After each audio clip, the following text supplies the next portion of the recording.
Hello and welcome to episode 347 of the Awesome Comics Podcast, the place where the small press makes one hell of a big noise. I'm Vince Hunt, and joining me as always is the creator of the webcomic Vanguard, Dan Butcher. Hello. Comic writer, reviewer, and furry enthusiast. From Tribute Press, it's Mr. Tony Esmond. I tagged one of my tweets today with furry fandom, and he got loads of likes of people I don't know. I tell you what, the Pandora's box that you have just opened, my friend. I know. Quite excited.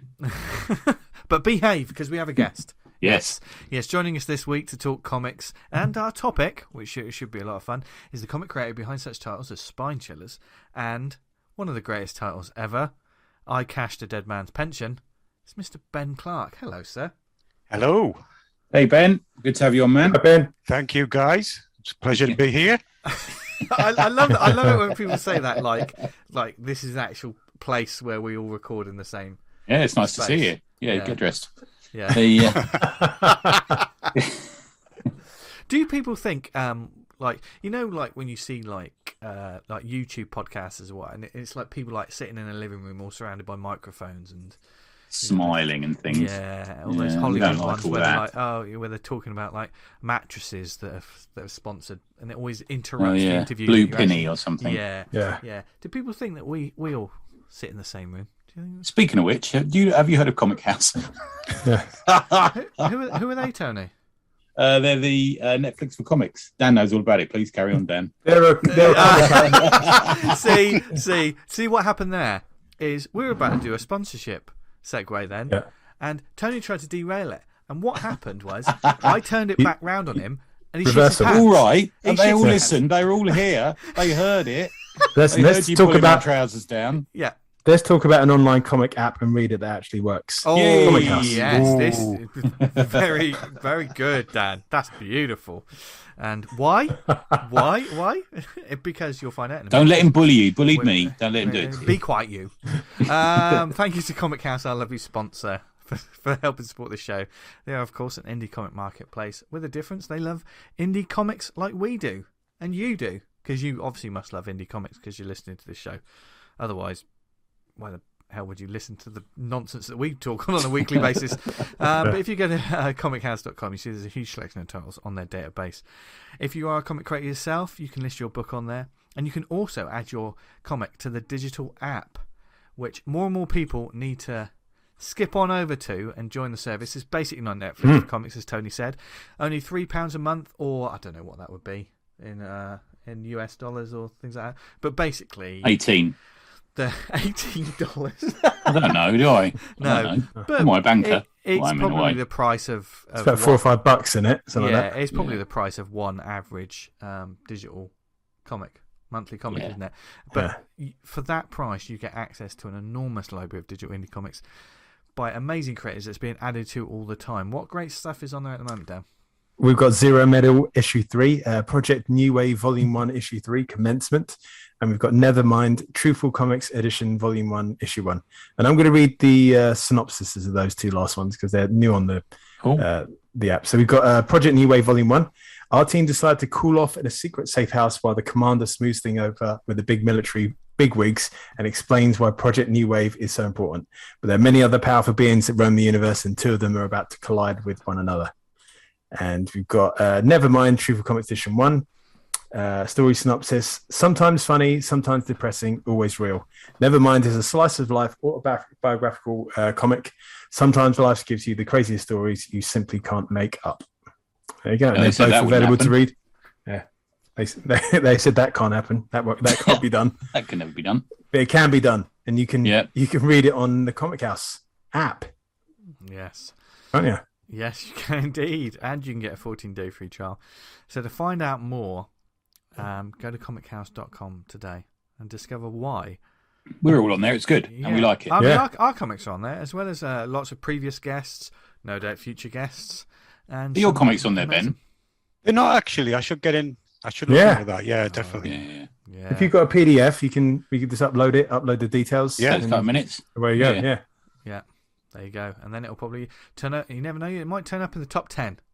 Oh. Yeah. And people, when you're in the money. I mean, people say, I'm not fussed about sales or numbers or whatever. Oh, I'm in the top 10.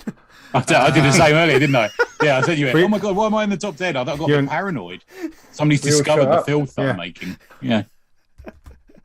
Good thing about the Comic House website is you can look at for artists, characters, writers, country of origin, age rating. Yes, rating. And also... So a good database system. Yeah. I like that. Lots of creators, you can add your profile pictures and like social media details and stuff. So basically, it shows up on the app.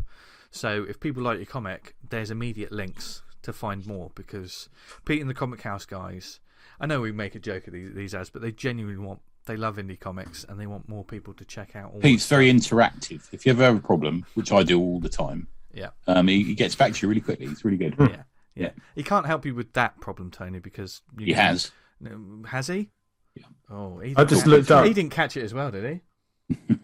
I just looked you up, Vince. You got 100% biodegradable 6, the Awesome Comics issues. Obviously, Comic House 6, 5, 6, 7, 8, 9, 10.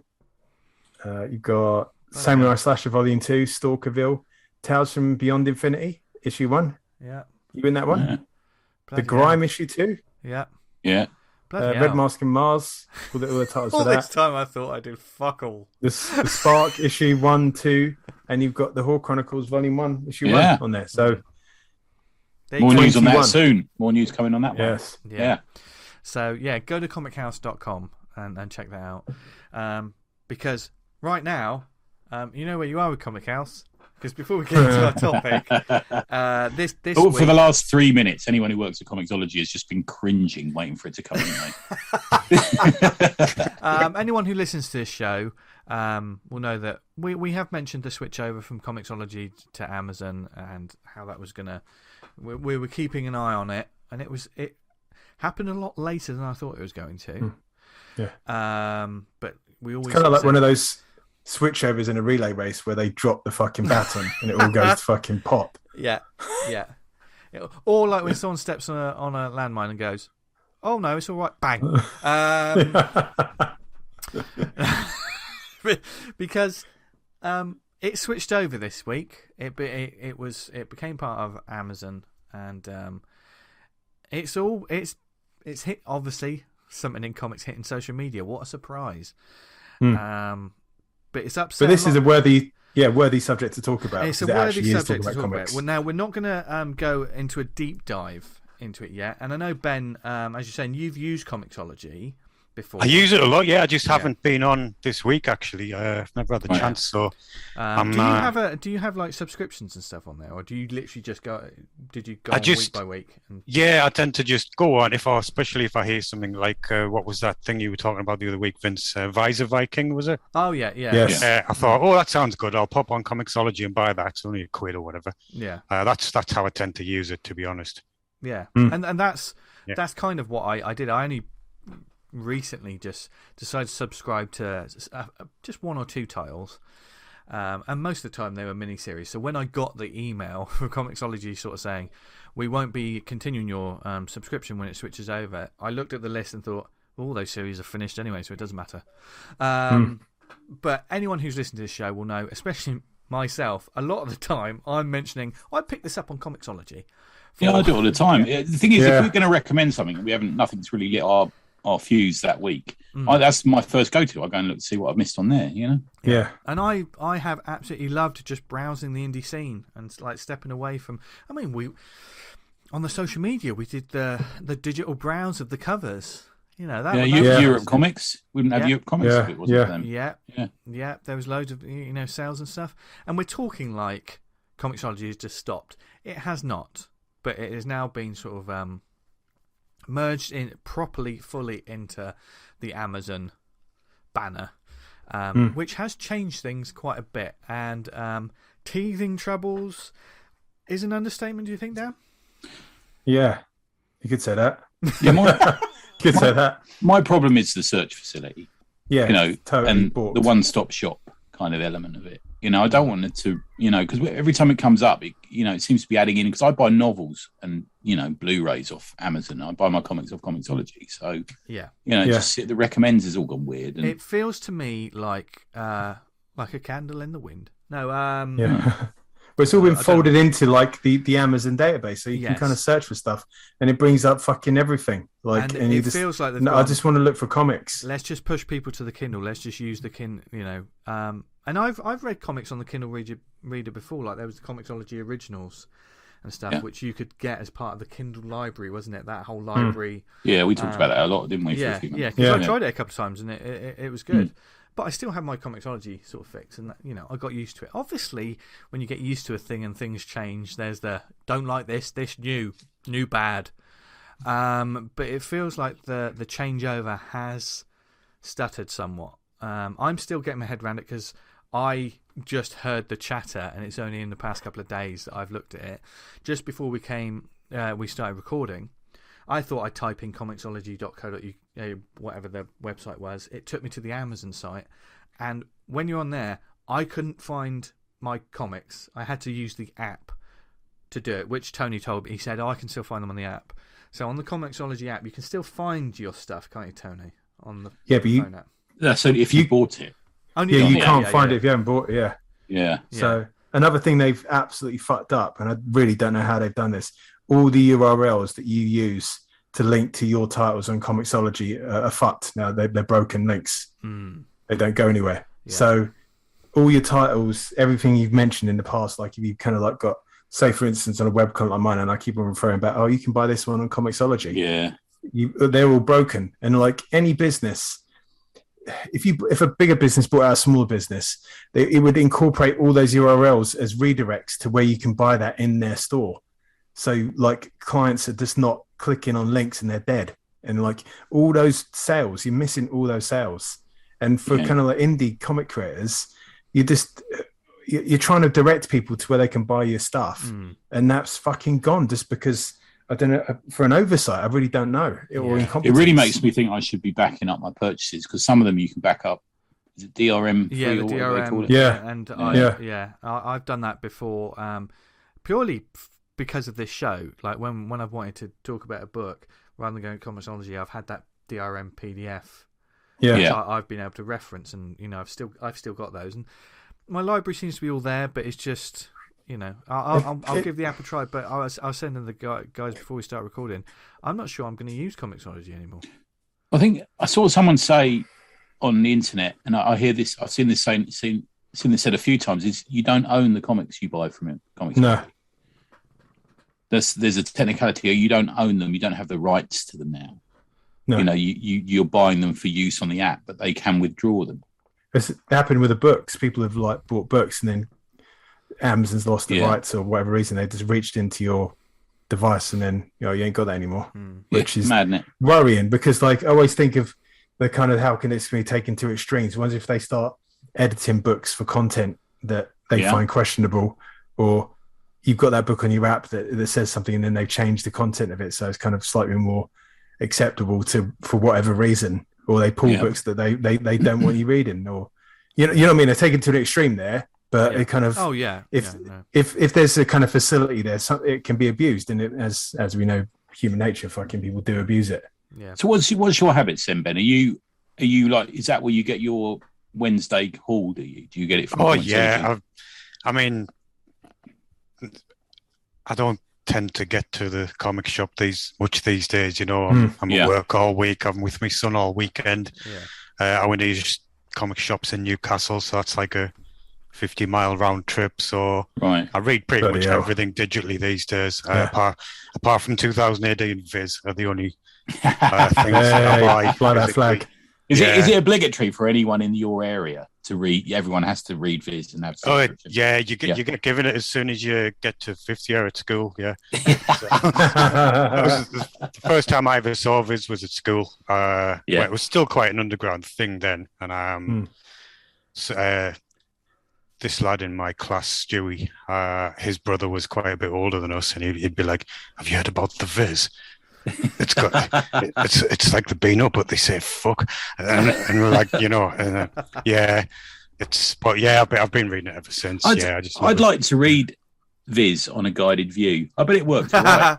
It would work. Yeah. There's so many panels on some pages, aren't there? It'll take you forever to read it. Yeah. And I haven't used. I don't know what the guided view and stuff's like. I've heard that it's still there. Some people. Yeah, it's still there. Yeah. So at the moment, functionality's changed. So trying to come out of it and go back into another it's different. Yeah. But yeah, mostly still there. So obviously we'll come back around to this. I think once I need to look in basically just to see that if I could still read my comics properly. I mean, fingers crossed. It's like never. You should never buy the first version of a car, should you? It's a bit like that. Yeah. Or people get a new computer games console and they're like, "This is amazing. It can do everything. Give it 6 months because we have to fix all the bugs because we haven't. We've rushed it." So got a new girlfriend, isn't it? Yeah. I don't know what that means, but it just made me laugh. They kind of it just seems so well considered. I can't work out the strategy. Yeah. Do you know? Sometimes you think they've done that because of X, Y, and Z, but I can't see any conceivable strategy for what they've done this for. As a consumer of the product from Comixology on the regs, at the moment, it's quite confusing. But hopefully that will iron out in time.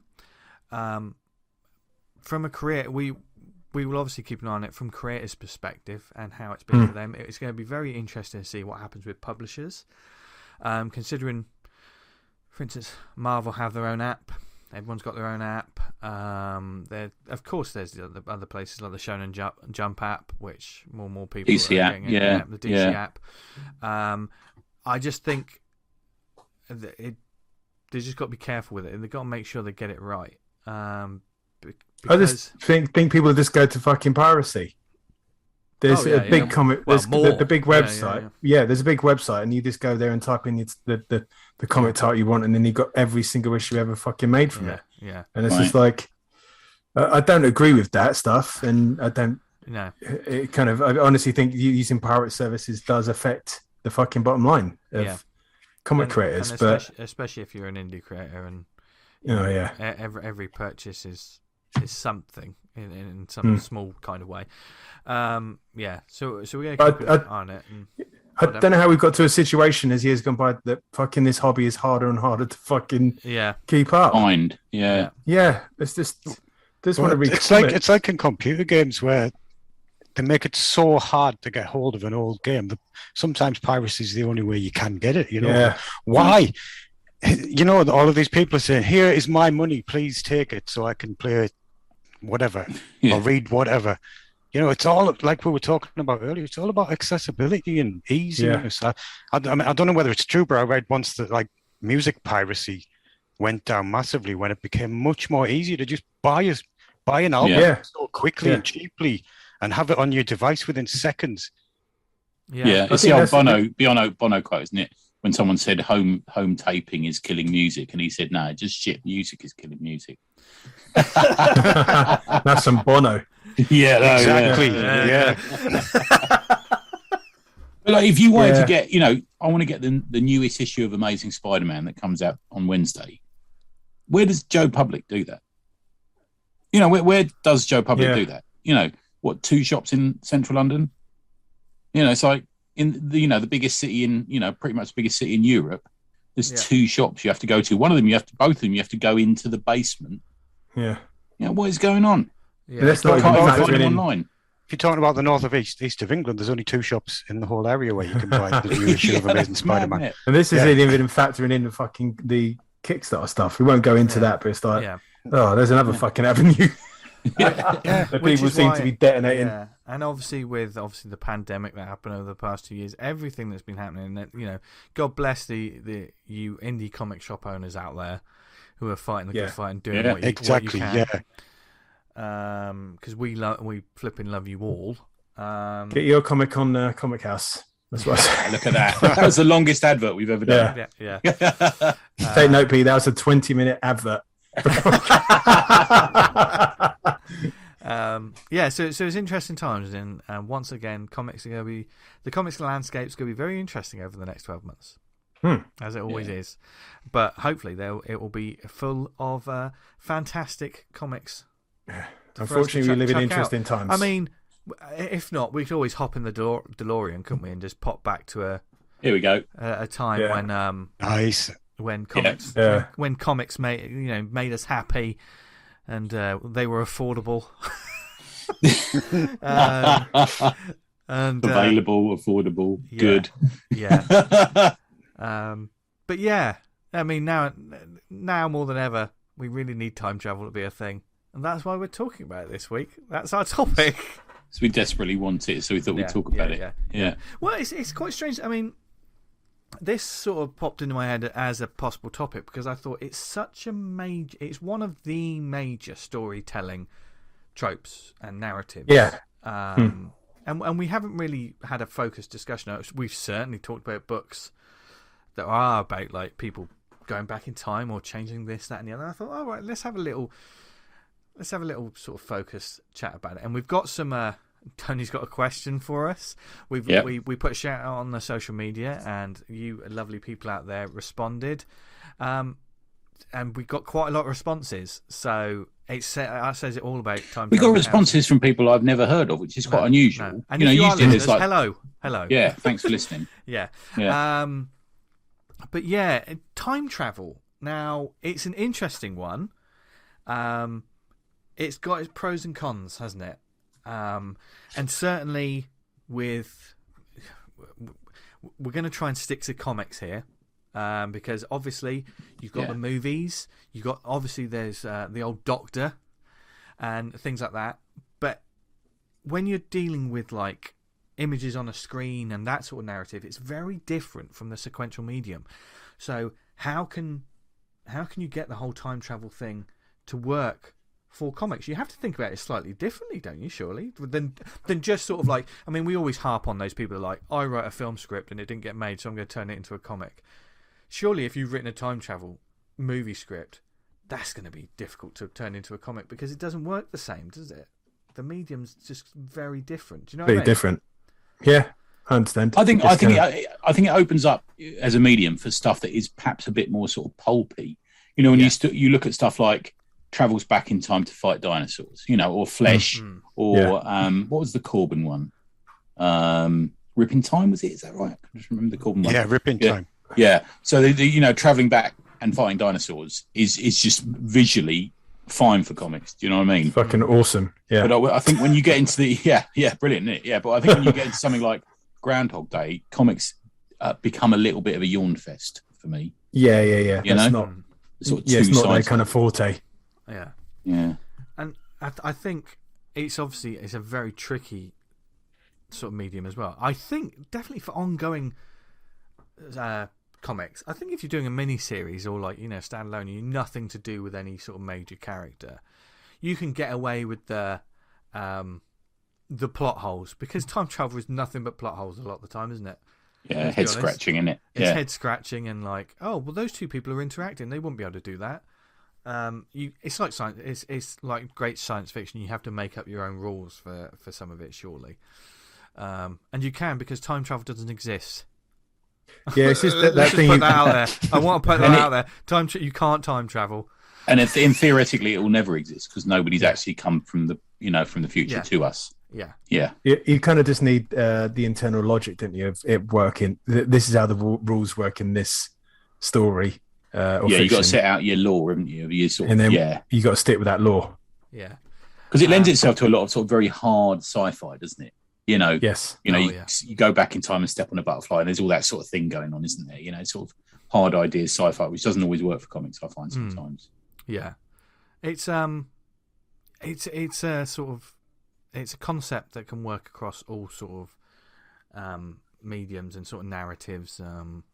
You know, ever since it's Jules Verne, wasn't it? I wanted to say it, but Time Machine. H.G. Wells. H.G. Wells. Jules Verne did Around the World in 8 Days. Around the World in 8 Days. Yeah. Voyage to the Bottom. Yeah, all of that shit. Voyage above the sea. I was thinking of the old films I used to watch when I was a kid. You know, who was in the Time Machine? Who was that actress who was in the modern version of it? Samantha Mumba. Hey! Probably still would. Good. That's a thought bubble call back there. But so that's totally throwing me. Yeah, but now let's just start with this. What do you? Because I think everyone's got an opinion on time travel. If you say you don't, you're fucking lying. What do you like and not like about time travel stories in comics? Let's start with Ben. Yeah, what's sort of favourite ones, stuff like that? Well, what you were talking about just there, Vince, about how it needs to have its own set of internal rules. I think it needs to work on an emotional level, on a human level. Yeah. Like the classic example, I was a big fan of the Terminator when I was younger. These days, not so much. But if Kyle Reese was coming back to help this modern day world or 1984 world because something terrible happened to his world in another parallel timeline or a parallel world. No, he has to be coming back to save his future. It has to work. Right. Okay. So that Jeopardy. Yeah. It's like if you watch something like what's that film called? Primer, where you really need a flow chart to understand what the fuck's going on. It's that's the sort of stuff I really like. Yes, there's simplicity to the Terminator. Like James Cameron could have been like, let's break down time travel. It was like, no, he's gone back in time to stop this, and he has to. Yeah, he knows he's never coming back. He's doing it for the people that he loves, to save them. Yeah, that's what really works in a time travel story for me. I do like. Does it? Sorry, go on, Tony. So I like the fact that you can't time travel with your clothes on. Yeah. Why would you? Well, it kind of strips any ability to sort of bring laser guns through, doesn't it, or anything like that? Yeah, it's got to be surrounded flesh. In some of the Dark Horse comics, they have stuff surgically implanted into them before they come back and things like that. True. They played with those ideas loads. Terminator versus Robocop was like that, wasn't it? Yeah. But yeah, that's what I like. It doesn't even have to be a technological story. I mean, there's loads of examples of supernatural time travel, and like my favorite TV series, Dark Shadows. There's basically imagine if Hammer Horror got the contract to make Neighbours. That's what it is, there's 3 massive time travel stories, and it's all because of witchcraft and things like that. They did a comic of that as well, didn't they? Yeah, there's been a few. Dynamite did some, didn't they? Yeah. Dynamite have done some recently. It had quite a long run in the 60s and 70s from Gold Key. That's right. Yeah. And Big Finish had done audio plays of it, haven't they? Yeah, they've for a program that finished in 1971, surprisingly, a lot of the cast are still alive. So right, okay, they've done loads of like sequel stories and stuff. It's brilliant. I must give that a go. Yeah. All 1,225 episodes are on Amazon Prime if you got it. Fuck me. Yeah, I watched them all during lockdown. But yeah, they're like. They look like they're recorded live, almost. They were recorded live. Yeah. Some of the bloopers and stuff are absolutely brilliant. Like there's one where literally the set catches fire and you can see the smoke from the fire extinguishers in the background, and you can hear it, and the actors are looking at each other like, oh my God, but they just had to keep going because they couldn't edit it, there was no editing technology or anything. But sorry to derail it with Dark That's fine. That's fine. Yeah, I like it. Probably I bought some of the Dynamite books. Yeah. But time travel they use in loads of different series though, don't they? Obviously, that's just one facet of that series. But time travel is almost like a go-to, and we've seen it in TV shows and stuff. But certainly with ongoing things, because let's face it, the X-Men has massive chunks of it are time travel. Yeah, Days of Future Past. Yeah. Cable is a time travel story. Yeah, that's the thing about Cable. Is centre to his story, isn't it? There's a lot of comics that use it at some point. Someone comes from the future, But Cable, that's almost the reason for being, isn't it? That he comes from the future. Same with Bishop as well. Yeah, that's true. Yeah. Obviously, DC, you got Booster Gold. Booster Gold's a really interesting one, isn't it? So he was a sort of wasn't he a janitor in a museum and he nicked a load of stuff, and then he comes back to be a superhero, doesn't he? Then he's got a flight ring and give it the big one. Yeah, give it the Superboy in the Legion is very time travel centric, and certainly was, because Superboy was obviously from, whenever it was, the 70s and the 80s, traveling forward in time. And one of their major villains. I learned from the Superman movie, if you fly backwards around the Earth really quick, it turns back time, because that's how time. Scientific facts there. Yeah, and the Time Trapper was one of the villains in that, wasn't it? In Legionnaires 3, I think, was the mini series from it. Yes, that's a big part of it. Is Vandal Savage a time traveler? Or he's just immortal? He's just immortal. He's been there and he's done it all. He's like 50,000 years old or something. Didn't he get hit with a meteorite or something that made him immortal? Yeah. I'd say nothing turns me off more about a story than I hear, Kang's in this one. Oh, okay. Really? Yeah, they've overdone that too many times. Yeah, he's one of the major examples of time travel and stuff like that. Well, Avengers Forever was one of them. Did you ever read that mini-series? It was a Maxi series, wasn't it? Yeah, I did, yeah. That was good, and that's all about Immortus and Kang, and they, one's the other, and Rick Jones has to enlist Avengers throughout time, doesn't he? Yeah. Is that right? That's as I remember it. That sounds good. Yeah. It's pretty good.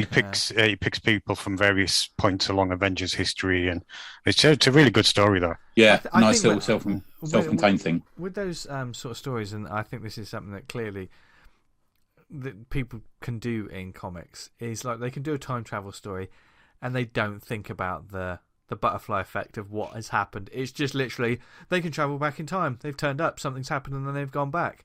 Yeah, if they get too tied up into the whole stepping on a butterfly bullshit, it bores me. Yeah. They tie themselves up in knots around it, Yeah. Can you imagine what Cable would be like? If anyone actually thought about it. I think there was another one. Old Man Logan's another one a bit like that, where he came back in time to present times, didn't he? I quite like that one. Yeah, I didn't see that through. I really liked Old Man Logan, the first one. I just don't like the fact that they've just bled that fucking horse. The Diodato stuff was good. I really like that as a comic, but... Yeah, and another one I was thinking of is The Flash, which uses time travel a lot as well, doesn't it? Oh, God, yeah. Before we do the question, Tony, okay, should we have... obviously, we put a shout out on the social media, and thank you once again for all the replies. So we're going to go through some now. Ludologist. Good old Ludologist. Hey.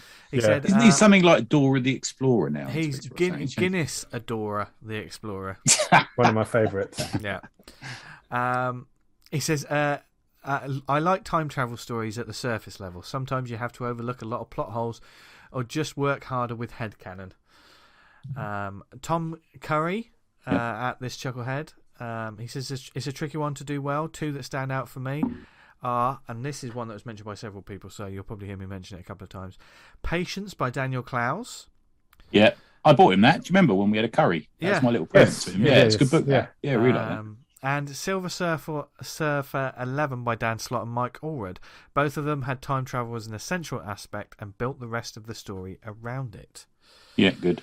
John Ottaway said it's definitely overused, especially when it goes all Bill and Ted and characters go back to help stop themselves doing something.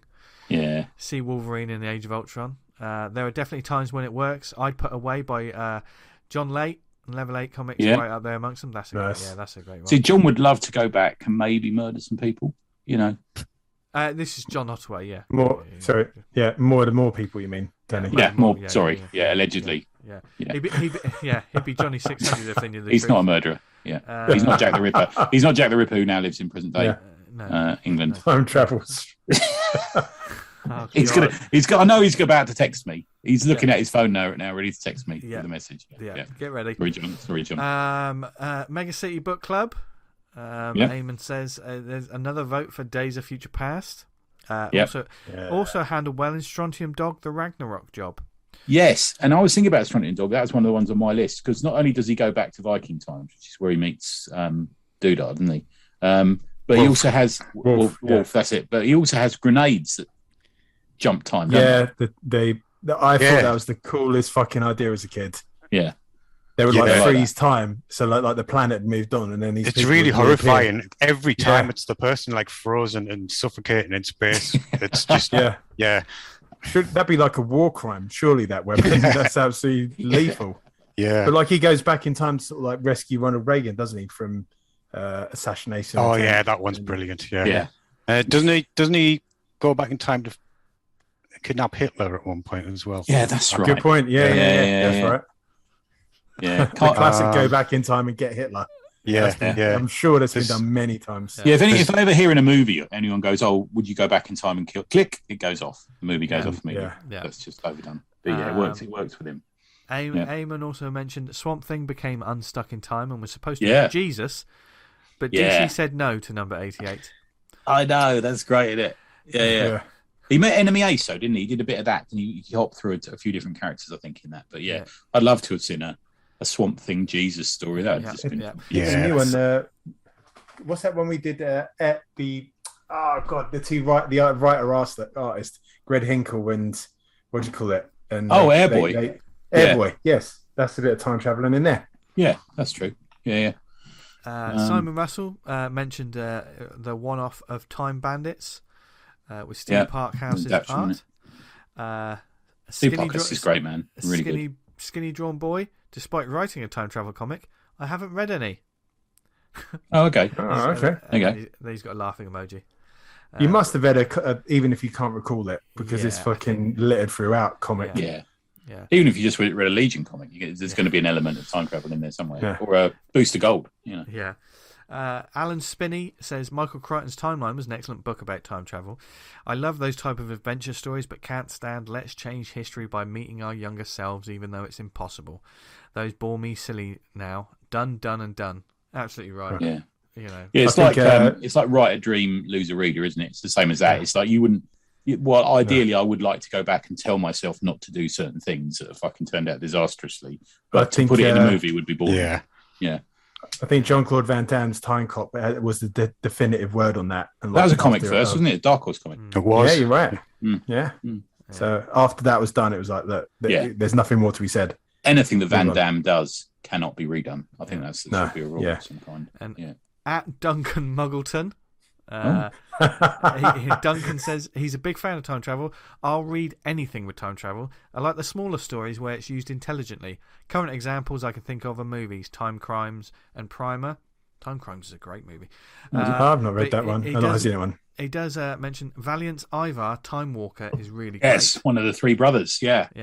Oh, he's on. Yeah. Eric, not Eric. Eternal Warrior. Yeah, that's a good series. That was only a couple. They didn't last very long compared to the other two brothers, but it's pretty good still. Yeah. And he says The Forever War is my favourite book, which has been adapted to comics. That's a great book. Yeah, that's a fucking brilliant book. Is that Haldeman? Really is that Joe Haldeman? Yeah. Dave Robertson. Why did you have to write one that I can't say, Dave? Well done, Dave. Nigel. Oh yeah. Lowney's Spleenal. Where he Spleenal, goes we did an episode on Spleenal, me and him. Yeah, it's funny. How do you say the name then, Tony? I can't remember. Where he goes back in time to stop his younger self having sex with his girlfriend, now wife. Convoluted, thought-provoking and hilarious. We'd all do that, wouldn't we? We're stuck in relationships like we are now. A couple of other quick ones. We did have quite a few, actually, so I'll just rush through these ones. Rob Hardingham. Indigo Prime Killing Time by John Smith and Chris Weston sticks out for me. Yeah. Oh, that's a good story, yeah. Tooth, yeah. Travelling through time and multiverse on a steam train with Jack the Ripper thrown in for good measure. Not saying it's you, John Ottaway. Andrew Clemson, maybe not the best, but Legion killing a young Xavier to kick off Age of Apocalypse always stuck with me. That's very true. Yeah. And Paul Hostetler. Clever book by Jess Fink, We Can Fix It, where she uses time travel to try and give advice to her younger self. Doesn't bother with paradoxes or any of that nonsense. A cool way of doing autobiocomics. Oh, I've not seen that. That sounds interesting. Yeah, and he if you look at the thread, there is a picture of the panel, which is probably quite interesting. That's an interesting. Yeah, that sounds really interesting actually. In terms of an autobiocomic, like creating it now. But what would you know if you were looking at the things that you did? What would you say? What would you say to the person at that moment? That's a interesting way to do autobio, if you ask me. And what would you even listen to yourself if you turned up in the future? I listen to myself now. I'd probably look at the state I've become and then just jump off the nearest cliff.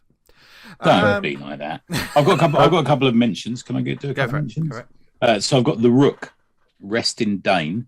Did you ever read that? It was in the original Warren magazines. He had his own magazine for a while as well. And he travels. It's a bit of a Doctor Who crossed with a sort of pirate thing. He travels through time and space in a large Rook chess piece, and there's some cracking issues of that. It's very good. It came back, and Gulacy drew some issues. Dark Horse Presents did. That was a good one. What was the other one I had? Oh yeah, Teenage Mutant Ninja Turtles, traveling back to the time of Usagi Jimbo. I really like that. Yes. Oh yeah. Yeah, I thought that worked really well. And they damned a few times, didn't it?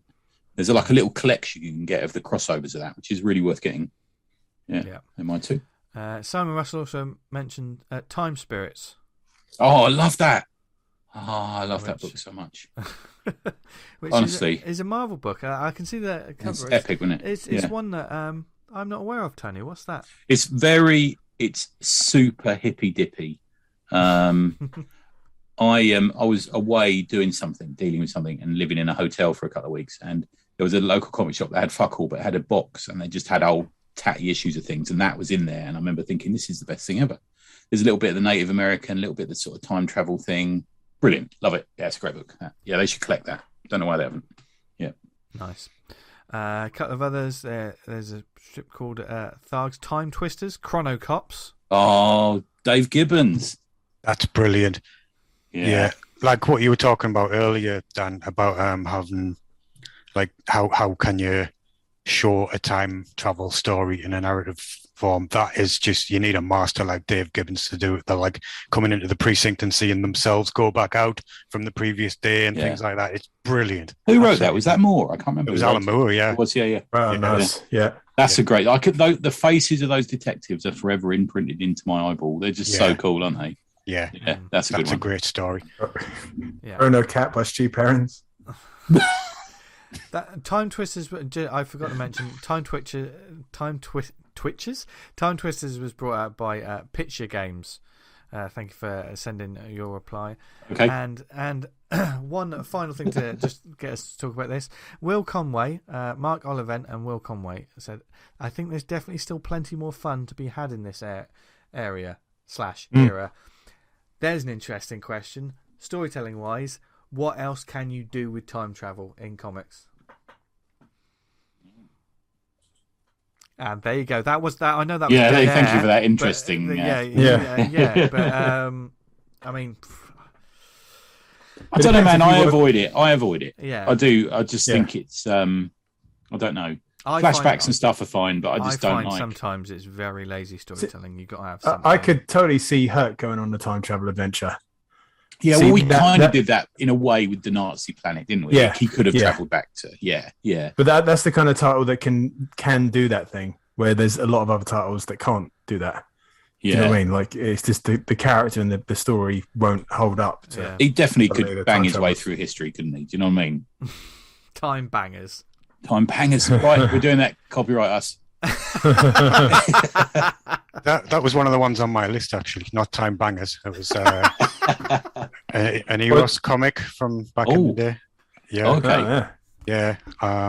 For those who don't know, that was Fantagraphics imprint for material of a saucy nature. Please go on. Well, don't stop. Keep going. Yeah, the only one I've actually got is Birdland by Gilbert Hernandez. Okay. But it has loads of pictures of the other titles on the back, and there's one I was always fascinated by. I've never read it, but I did a bit of research today, and there are a few copies on Amazon. So God knows what my recommendations are going to be like from now on. Yeah. It's called Time Wankers by. I'm going to eBay now. Yeah, by Steve Sullivan. Yeah. It's basically, it sounds like it's about a couple who travel through time to various time periods to meet various famous people and have sex with them. I'm literally typing it into eBay as we speak. Right. I think the cheapest copy was 21 quid, Tony. So I found one. It's from Canada. Time One Series 1, 1991. Yeah. Why are there loads of bags that say wankers on them? There's not many comics. Okay. That's a shame. Oh. We could add another live eBay episode. Yeah. Yeah. Listeners like them. Yeah. I've never seen a copy in the wild, but I think most of the Euros comics were banned in Britain, weren't they?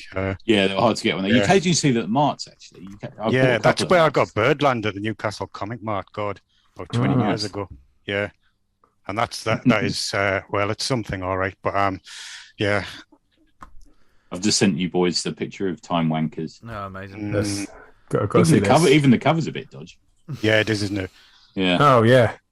They came, they saw, they fooled around. I mean, that's so there's a sort of couple embracing in the Rick, and then there's like a Minotaur figure behind them.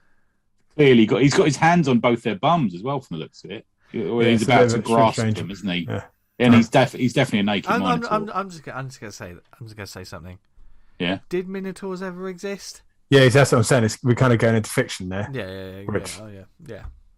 That's your big objection. Your time travel comic, I just didn't buy it because Minotaurs don't exist. Yes. No. You charlatan. That's just not. You lost me. Is it? Go on, Dan. That's my money going back in my pocket. No, I quite like in the title they put Time Wankers in eye. It's got like the clock at the top, and it's like a phallic shape. 10 out of 10 for that Masthead design. Yeah. If you have a copy, we'd love to see it. So please send it to us. A recent. What's the other fucking title in the Slack? Someone said it's like an erotic manga with just big burly men. About men with big knobs or something. PhD would put in it in there. Something about an island or something, isn't it? I think he's a fan of that stuff, isn't he? And he said, why have men in manga always got big knobs? I hadn't noticed that, PhD. I hadn't noticed that. Yeah. I'll tell you word for it. He's funny. He does make me laugh, that dude. Yeah, it can be a very divisive sort of storytelling narrative, though, isn't it? I mean, what, men with big knobs. Yeah. I'll I'll always buy the variants. The cosplay variant. It's when it's used as that sort of the Deus Ex Machina kind of shit when they time travel the way out of a problem. So you mentioned earlier, Vince, Endgame. Endgame, We're absolutely written ourselves into a fucking corner. We didn't think how to get ourselves out of this. Yeah. Oh, so, time travel, that'll work. The time travelled. So and so. One character's died. Let's time travel and get a version of her that didn't die and bring her back to the. Yeah. Let's cheapen some of the great moments in the original movie by having us like watch them from a distance or fight ourselves. Tony, you are singing my hymns right now. But we will not get into that because that would be a show by itself.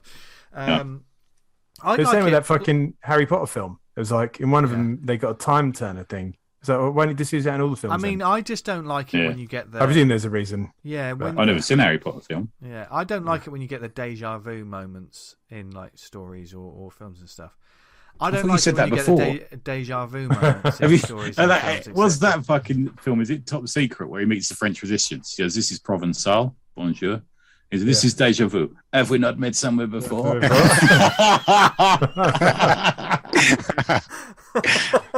Oh dear, but I like it. Dare I say it? I like my time travel to be simple. I understand people travel through time, stuff happens. Now just entertain me. I don't want to be. I'm not one of these. Well, can you imagine what all that'll do? The ripple. I just want Kurt Swan Superman to go back, fight a dinosaur. Yeah, and then come back to and it's not changed anything. I just like watching Superman fight a dinosaur. Yeah. It's the same, like we mentioned Superman, the movie, like, oh, Lois is dead. Let's go turn back the Earth, go back in time. Okay. I kind of accepted that because it was quite fantastical when I was a kid, as I imagine many of us are a bit younger. But it's fine by me. We weren't physics majors. I mean, I got sent out. I got sent out of class for saying that in secondary school. You could in the science lesson. Or just turn back the Earth. Yeah, but, look, when it's kind of used as a fucking ass pull of kind of like, oh, we just fucking undo it. Yeah. But like, if a story set out as a premise, this is the time traveling story. We've got Bill and Ted or whatever the title is, and there's time travel from the get go. that's fine with me. Anything you do in that is totally fine. I mean, like one of my favourites recently. Well, I've got two recent sort of books over the past few years that I read that were time travel. And I'm not a time travel guy, but it was just very much here's the setup. Now you just got your entertainment. One, of course, was Backtrack, which was I've talked about a few times on the show. I got on Comixology, but I definitely want to get a print copy of this, and that's very much just literally a car chase through different time periods. Right. That's very much and the winner of the race has the option to go back and change something that went wrong in their life. Very simple premise. You don't need to worry about the ripple effects of anything else. It's a character story as well as like cool car chases and stuff. Backtrack's great. It's really good storytelling. And also, I was a surprisingly big fan of Miller and Murphy's Chrononauts. Because you like that, didn't you? That was just popcorn chomping. They do a second one of those, didn't they?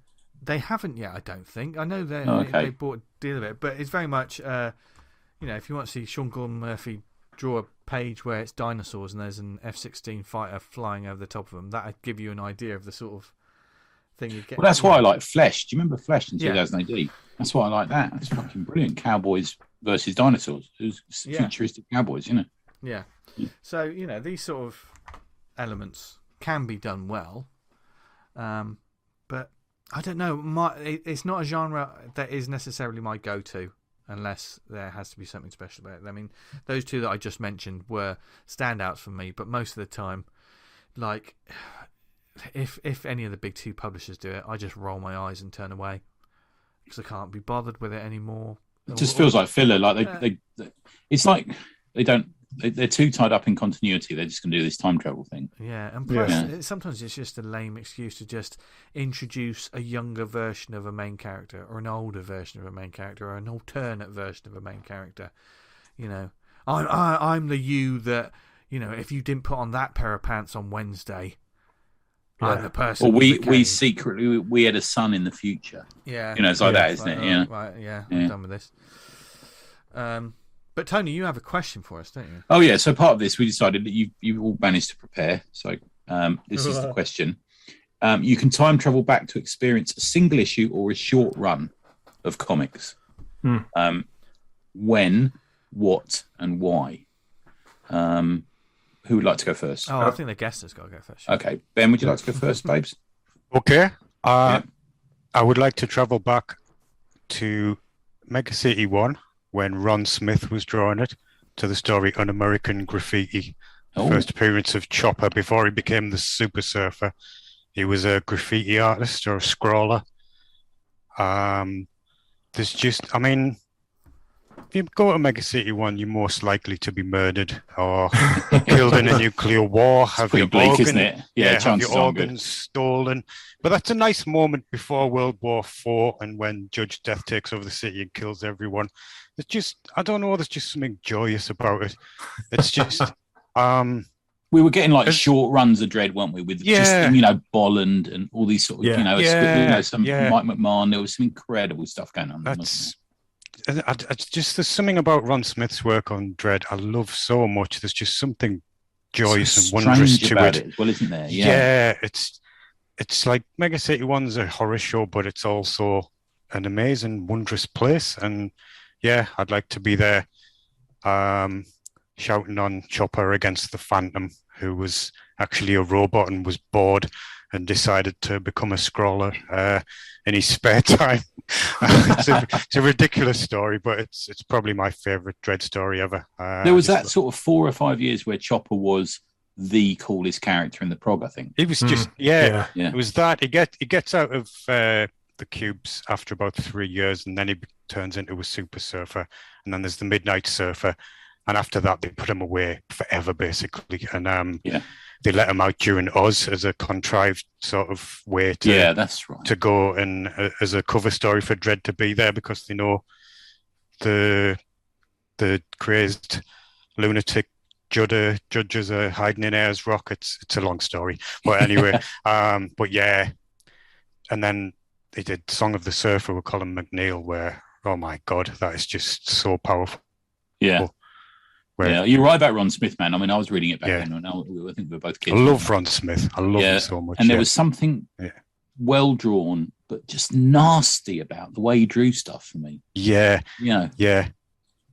Like he did the newspaper strips as well, didn't he? For a long time. He did. Oh, he did nearly all of them, I think. Yeah, they were good as well. Yeah. He was a master. A few years ago he died. Was it 4 or 5 years ago? I think he died, didn't he? Yeah, it's not too long ago. He was a good age. I mean, he served in the Second World War, I think. That's right. Yeah. He drew for Valiant, Hotspur. Yeah. I know. I saw a cover that they were talking about online, and I think Dave Gibbons had inked him on cover. I can't think of the name of it now. What was the snake vigilante character? Do you know what I mean? King Cobra. King Cobra, yeah. Yeah. He'd done something with that. Yeah. That was great as well. Yeah, no, he was a great talent, wasn't he? Yeah, and very distinctive, sort of idiosyncratic. Something you could always tell a Ron Smith book, couldn't you? Yeah, definitely. I just loved his work. So yeah, that's me. Cool, nice one. Next, guys. I'll happily go in. My one may be a bit strange and controversial, so Dan, you go first. Okay. This was kind of like looking back at actually rose-tinted glasses. I'll be traveling back to June of 1993, and it was just after the death of Superman. Oh, okay. And the reign of the Superman story started, and 14, 15-year-old me and the three other friends I had that read comics were fucking all over this. It was just absolute fucking hype train. I think we was going down the comic shop every week, every Wednesday after school, trying to see like when the next issue was out. And this is obviously pre-internet days, so there was no fucking spoilers on what was coming up, what the hell was going on. Everyone was reading on that. There's 4 different Supermen, and like any one of them could be Superman. You don't know where the story's going to go, and we were fucking just rabid after it. Looking back, it's not that great. I don't think it holds up too well, the reign of the Superman storyline. But for what it was, we was this fucking. Yeah, I was eating out the Stormman at the time. Yeah, absolutely couldn't get enough of it. And there's a bit where the cyborg Superman fucking goes rogue and sort of shows his colours as being like a bad guy, and he takes out the Eradicator, and it was like, oh my lord, it was just great. We loved it. Yeah, you guessed him, didn't you? That one, you were never quite sure. You obviously knew it wasn't. You didn't quite know who Superboy was. Steel was a whole other thing. He was more sort of heroic. But the other two, you were like, what is this about? It's hard to make out. It could be them. It could be that one. Yeah. And then, in the end, it was none of them. Yeah. Spoilers. So, spoilers for. It was the guy with the mullet. Yeah. I thought it would been quite awesome, the robot one. But yeah. Is he still around as a bad guy? Yeah, he comes and goes. He was around fairly recently. Well. Eradicate, does as well. Yeah, Eradicate was in fairly recently, I think, wasn't he? Yeah. Oh, cool. Because I think I remember that the Superman's about to get blasted with a load of kryptonite gas. The Eradicator throws himself in front of it, and as the blast goes through Eradicator, it repowers up Superman, and he's back after that point. But anyway, I digress. Cool. I do mind. So I'm going to travel back to a period of time between 1983 and about 1985, when I was, jumping on a bus and a tube to get into London to go to Denmark Street to Forbidden Planet, because I was buying my comics from Forbidden Planet there. But it was the period of First Comics. So when First Comics started, and this was like quite a revelation for me at the time, because there had been other companies, Atlas and some other companies who'd come up. Kamiko, I think, was around the same time, who'd come out and produce their own sort of line of comics. But for me, this was like real top quality, interesting, and occasionally a little bit saucy. So I was buying these. I've still got all the copies that I bought from back then. American Flag came out as sort of one of the big first waves. E-Man came back again, who was great. Badger and Nexus, which I'm big fans of. Then you had Star Slayer. Grimjack came slightly afterwards. You had John Sable Freelance from Mike Grell. You had Mars, which was amazing. And this like utter little explosion that only really lasted a short amount of time, but is just absolute fucking solid quality for some books. You look at how well people think of American Flag these days. The Steve Rude stuff in Nexus, for example. the Tim Truman stuff in Grimjack, just absolute brilliant quality. And I was eating it up, and it was the only place I could get them because back then you were still getting comics in newsagents and stuff, but you couldn't get first comics in newsagents. It was the only place you could get them, and we were sort of pouring in there and grabbing them off the shelf as soon as we could. Yeah, loved it, absolutely loved it. What a period! And since I've gone back and I bought every first comics issue that came out, and love them, absolutely brilliant. Yeah, I think everyone. I think a lot of people's picks are, that time when comics was just really hitting your veins. Yeah. In a certain way. Yeah. And mine, I had one original one. This is the one that's slightly more controversial, but I slightly pivoted. So I'm going to be cheeky and briefly mention two. The first thought I had was it was really that time when Image Comics launched. That, the Spawn, Youngblood, Savage Dragon, when everything came out, and it just felt like a shift, and it just felt like something new. And this was when comics for me, I didn't have a local comic shop. These things weren't. This was like nothing I'd really seen before, and there was a definite sort of buzz and excitement in the air. And I know we look back and just sort of say, oh, those stories weren't written very well or weren't, but at the time, it felt like they were fucking awesome. You just get caught up, whether you're caught up or swept up in the wave. But I think that's the point of nostalgia anyway. With a lot of the stuff we love, sometimes you go back and just think, this isn't as great. So definitely that whole sort of period. And I had friends who bought the Spawn and stuff. I didn't buy them. It took me. I had a delayed reaction to getting caught up in it because I was trying to find the series I like, and I eventually found Cyberforce, and the rest is history. Blah blah blah. So there was that moment, but another sort of, I think it's a sort of arc, or it's a storytelling. Is it the first time we ever met, me and you? I mean, I play that back in my head every day. I know you refer to it as the bank. Wishing I could go back and change it. No, where's Dr. Sam Beckett when we need him? Oh boy. But for me, it's Age of Apocalypse. I fucking loved this whole thing. that sort of when it went down, and it just felt like something completely different for the big two. And it was also at the time when the Joe Madureira was oh my god, it was just taking it over everything. I loved the character, what they did with the characters. Now of course they've rinsed them and they've just watered them down to, I don't know what they all are now. Like the introduction of X-Man, Nate Grey, everything, the way that sort of Magneto and Rogue and Apocalypse himself, and that whole, it felt truly epic to me. And it also felt, as I was reading it, and because it's essentially a post-apocalyptic story, pardon the pun, being caught up in those moments, those emotional moments, were amazing. And it was a world where, because they had created this world in a certain way, characters you loved were now hideous villains, and people could just die, and you didn't know. Marvel was unsafe in a way that it rarely has been unsafe for a lot of its characters, and they had to create something completely fucking different to do it. And when you're used to, of course, it did. Heroes Reborn happened, and Onslaught happened after, wasn't it? Yeah. And I think it was. I think that's right. Hang on a minute. I think that's right. Is it? Yeah, because Legion killed Professor Xavier, and that created the Age of Apocalypse.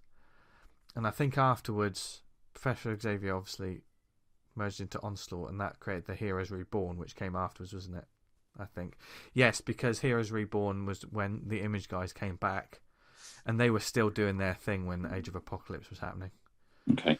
But yeah, and Sabretooth as a hero, and they sort of switched things around. They created things that in this story were brilliant to me. and I love them. I know there was lots of different series. I like the fact that they just stopped everything and they switched the titles as well. Do you know what I mean? There was no more X-Men because this is the world you get now. That was fucking awesome. You can't do that now. I think one of the reasons that it stuck to me to I go back to that time because we can never have that again. Because of what the product has become. And yes, I called it a product because that's what the Marvel books are.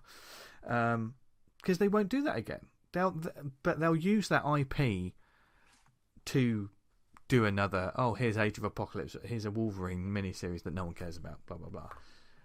But at that time, it was big things. What year was that? Was that 16, 17? 96, 97? Was that was late 90s, wasn't it?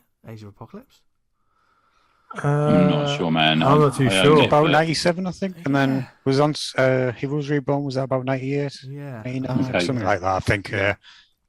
And in some ways, the Age of Apocalypse sort of spoiled it for me because I wasn't. The Onslaught, I know it was big deals when it was happening, but I wasn't really fussed about it. I think I had my sort of what the hell's going to happen, but I do think about getting like you can get like omnibuses of the whole thing, can't you? You can. There's a big hardback come out of it. Yeah. But sometimes I think I saw it in a shop once. And I looked through it, and you know when you think, I love this, and you open up to a page that isn't the best page, or because it's printed on like newer stock, the colours look awful. And I opened it up and just thought, oh God, this isn't as good as I remember. But I think I will. I would like to read that whole story again because Age of Apocalypse, fucking loved it, man. I really did. So that's my one. I time traveled to that comic moment when it felt like there were stakes. Yeah. Well, do you notice how we all avoided the whole thing? I'd go back to the day Action Comics 1 came out and buy 500 of them, and then I could buy half of Hertfordshire. You know, we all avoided that. Well done, chaps. I think comics is a medium that's all based around experience and emotion. We all are fond of certain titles because we remember it's based in nostalgia, isn't it? A lot of this stuff, like everyone's they sell a lot of books, don't they? Yeah. I mean, Tony's going to be crushed by the nostalgia that he has surrounding him one day. Sadness. Yeah. He's looking forward to that. What are you talking about? Yeah. What, being crushed? Naked. Well, way to go. Yeah. My Deadly Hands of Kung Fu omnibus caught me right on the knob.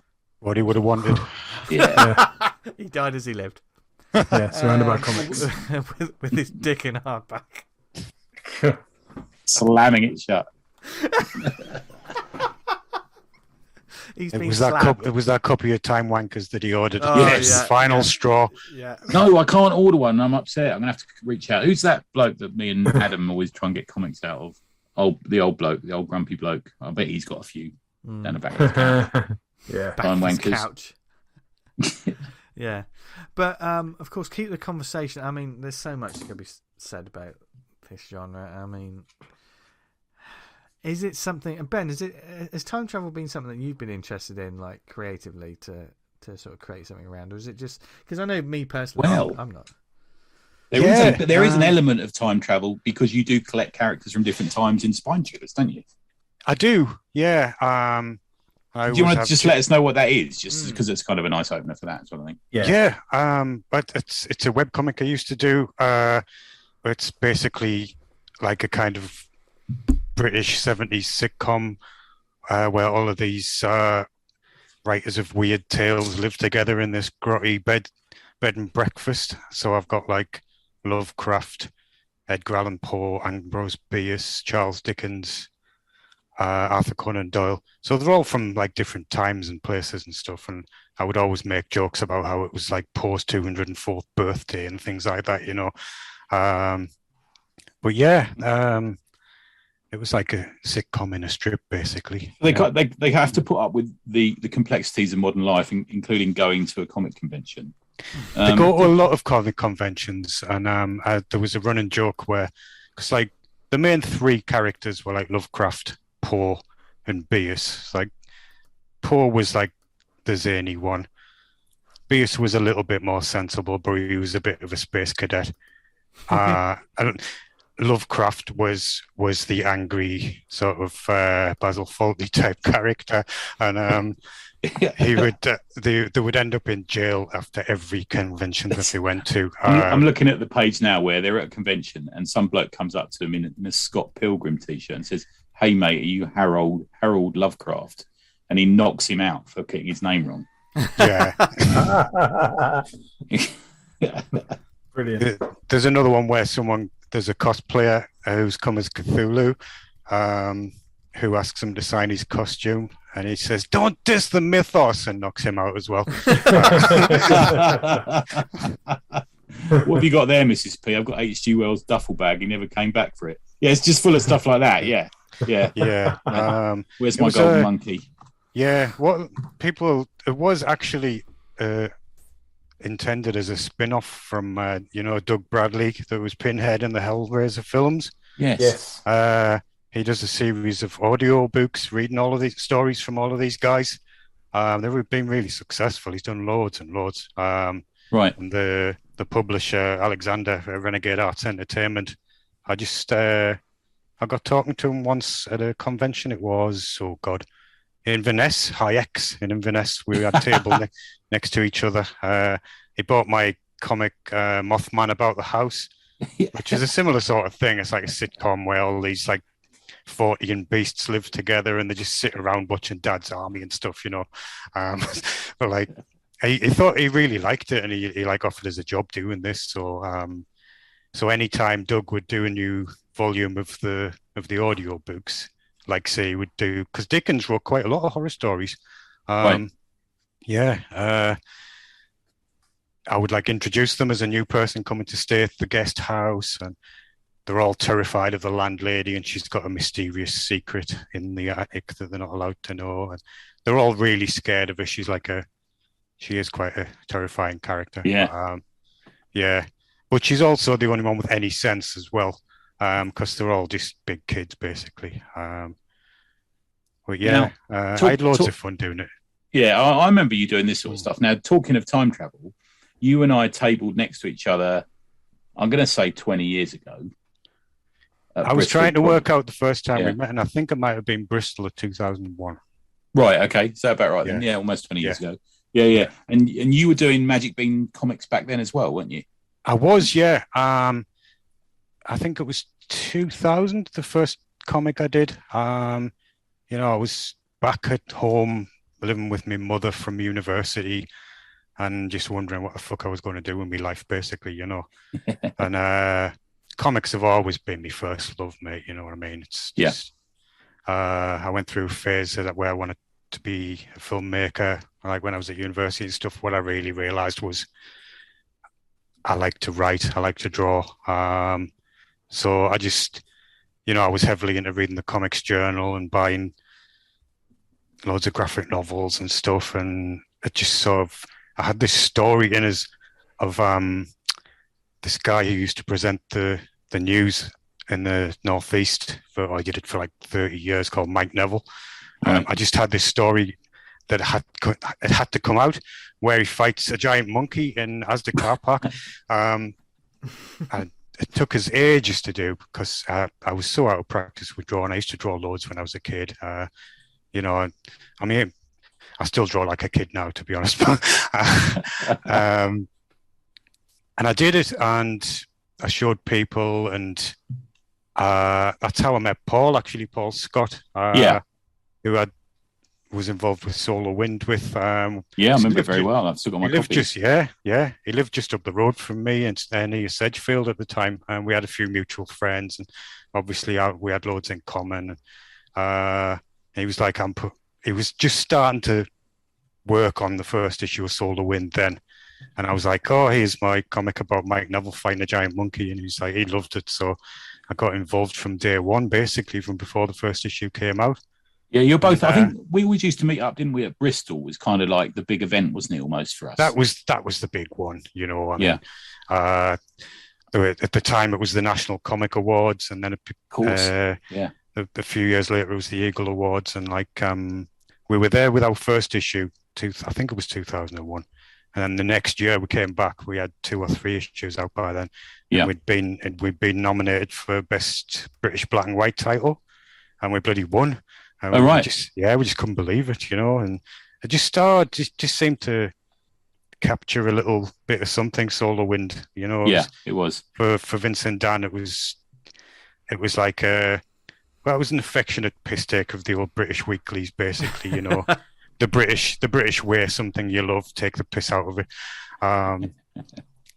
Did Ed do stuff for Solar Wind? I'm trying to remember. He did, yeah. He did. He did a story with Al Ewing called Destructivore. Huh. Yeah. Now I remember Al Ewing back from these days, and I remember him dressing up as a monkey at a convention, and he denies this. So it might be my memory playing up on me, but he was definitely at your table, wasn't he? Oh yeah, he was involved from Solar Wind from quite early on. When I think he'd maybe had 1 or 2 Future Shocks published at the time, right? But he knew a lot of the guys because there was quite a few pros that done stuff with it. Yeah, like Rufus Dayglow did some stuff for us. PJ Holden, Gordon Rennie wrote a story. Matt Smith, actually, the editor of 2000 AD, wrote us a letter as Tharg for the first issue. Right. Yeah. It's a weird one, and I know we talked a bit about this when we saw it, but just for people here, we were interested in talking to you a little bit about how the scene has changed, because it was small press was so much smaller then, wasn't it? It was, yeah. Was it like 10 of us probably would take it at the most, wasn't there? Yeah, I mean, we met like you and Ed and Steve Tillotson and Gareth Brooks. Yeah. The Dog Breath. Was it Dr. Bob who did Dr. Bob? Yeah, and then Dave Bolt, took over from Amanda. Shane Chebsey, he was there, wasn't he? Yeah, with Small Zone, which is still, I think, a brilliant idea. But he put so much work into it. He'd carry that fucking suitcase around with like everybody in the world's small press comics, and what did he get out of it? Just love, and I think he used to, some people don't know, he would sell your comic on his table for you. Yeah. He was it was like a physical version of Comic House. Yeah, that's true. Yeah, and otherwise it was kind of, Bristol was some Marvel, some DC. The DC editors and some of the Marvel editors would often come down and wander around. They would, yeah. I remember chatting to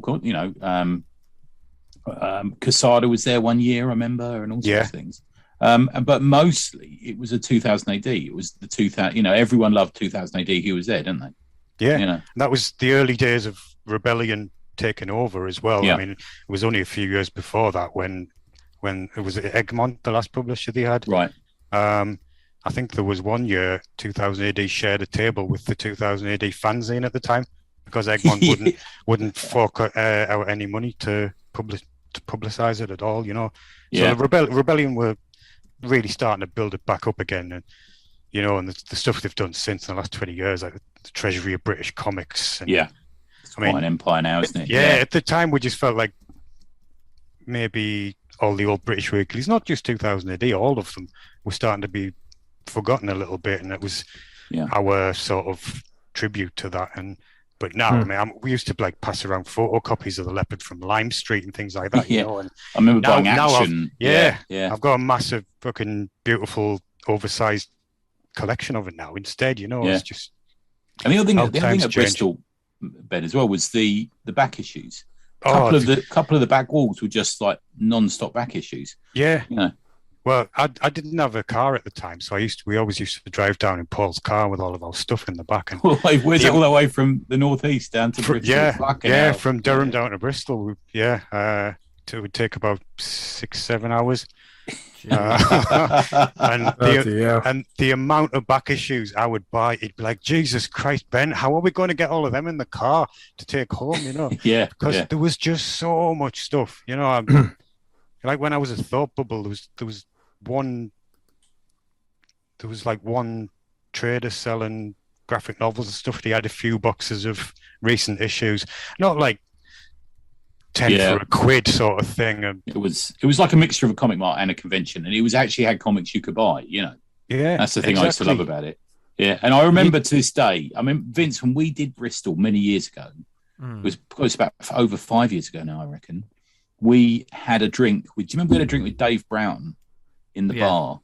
Yeah. That bar was fucking solid, full of 2000 AD creators and comic fans. That's what it was full of. I remember seeing you in there quite a lot, Ben. You were in, me and Ed were in there, and everyone was sloshed. Oh, bar, all the time. Yeah. People stayed. Everybody was staying at that hotel, and like you'd go down for breakfast. Like I remember one year we went down for breakfast, and like Howard Chaykin was in the queue in front of us to I wait had for a table. With Chris Staros one year. Chris Staros. We had a table next to Chris Staros one year. Yeah, he was a lovely guy. Yeah. And I remember Brendan McCarthy covering our table while I nipped off and got a coffee one year. Oh, it's amazing. Yeah, it's like that. That's fucking awesome. And really super friendly. I used to always like looking at the bar staff. You could see their faces thinking, this is not how I expected this day to go. These comic people are fucking maniacs. They drink more than the Queen Mother, I believe. It's 4 o'clock in the morning and they're still drinking and they're drawing stupid pictures and laughing at each other. And It was really good. And for those few years where it was in that building next to the train station, it's Temple Meads there, isn't it? Yeah. Well, that was built like by Bad Kingdom Brunel or something, wasn't it? So it was in desperate need of repair. So they ended up moving it to a hotel around the corner or something. I was there the year after, and it just wasn't the same. Yeah. And then it's not long after that I started sort of phasing out of when I had my son and stuff, Yeah. But it's back in there now again, apparently, isn't it? Yeah, I think so. Is that the one Joel Meadows is running? Is that right? I think. Oh, is it? I think so. Right. Yeah. I'm going to try and get around the corner this year. Do you remember they had that one around the corner? You had to go up to the first floor of it. Do you remember? Yeah. And who was the guys who used to do the girly comic? Do you remember them? Oh, Selena and Jay. That's it. Yeah. Yeah. Oh, they're brilliant. Them yeah. Yeah. Fantastic. Yeah. It was such a small little crew. Now you could go and there's 1,000 different fucking small press tables now, aren't there? Yeah. Well, but back then it would be the same people. Some of them may have the same comic out year after year. Yeah. I mean, but it was just you knew everybody. But like when I was at Thought Bubble, when I saw you guys, that's my first con since I sort of got back into the game, kind of thing, and I was just overwhelmed with how much stuff there was. There's actually stuff I've ordered, like from people who I thought I was going to check their stuff out, but I was just wandering around in a daze, thinking, "My God, who are all these people?" And but it was brilliant to see all the talent. But I was thinking about this when you were going to come on, and one of the things I thought about is all of us who made comics at that period and had small press tables were also comic fans. Yes. We would probably spend all of our takings on buying, comics. But now I think it's shifted. I think it's not necessarily that small press creators are fans of comics anymore. It's almost seen as almost a separate hobby slightly. I mean, how many small press creators could you speak to about the most recent issue of West Coast Avengers or something, or Deadpool or something? There's not really that cross connection anymore. Do you think that's maybe something to do with them coming to comics from a different route than we did? Animation or manga or something? Yeah, it could well be. Yeah.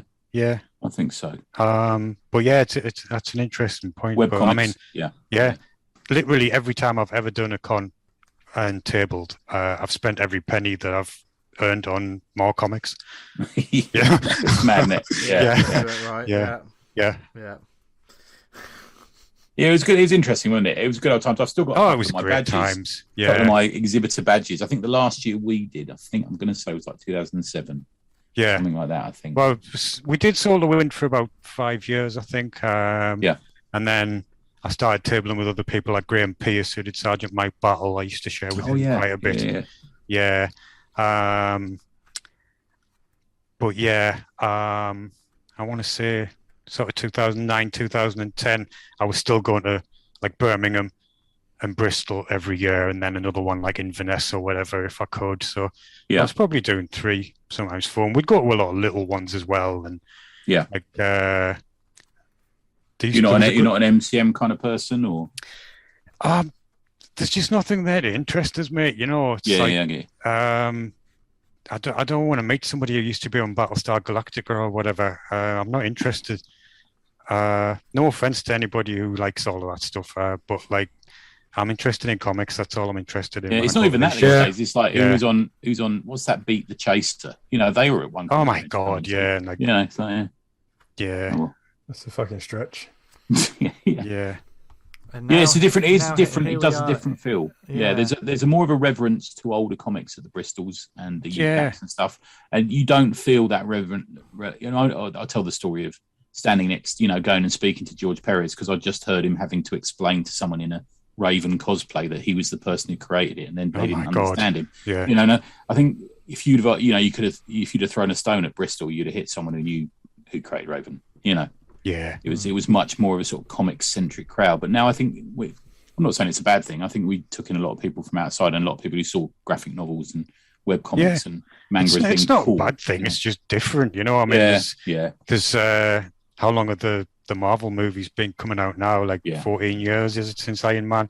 That's a lot of people who've grown up knowing all these characters without necessarily having read a load of comics, and they want to come along and they want to see all this stuff. And I mean, my son knows all these characters from the Lego computer games before he knows them from comics. Surely, though, is it like that scene in Clockwork Orange where he sort of glue his eyelids open? Oh yeah, all the time. I did that. No, to my he's not interested in comics at all. But right, that's a shame. Yeah, my nephew is though, so I'm on. He's me experimental case. He's read, he's read all of my stuff, all my mini comics. He's got a signed copy of the Spine Chillers. Yeah.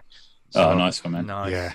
Nice. So you can get Spine Chillers. You very kindly gave me a copy, along with a couple of your mini comics. You gave me Inkys and I Cashed a Dead Man's Pension. But where can you get it from, Ben? Yeah, Spine Chillers you can get everywhere. Basically, you can get it on Amazon everywhere. You can get it digital and print, or you can get it direct from the publisher, Renegade Arts Entertainment. It's hard to say.com. Yeah. And all of my stuff, all my mini comics, they are really tiny.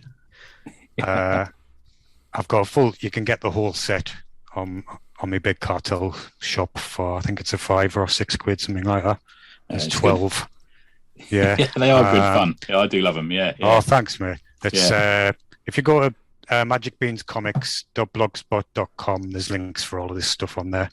Good stuff, man. Solar Wind, you can get the whole thing collected in 2 massive volumes on lulu.com. I think they're only about £6 each. Oh, I didn't know that. I'll have to get that. Yeah. Okay. There's a link on my website, mate, if you want to. I'll have a look, to like Paul's page.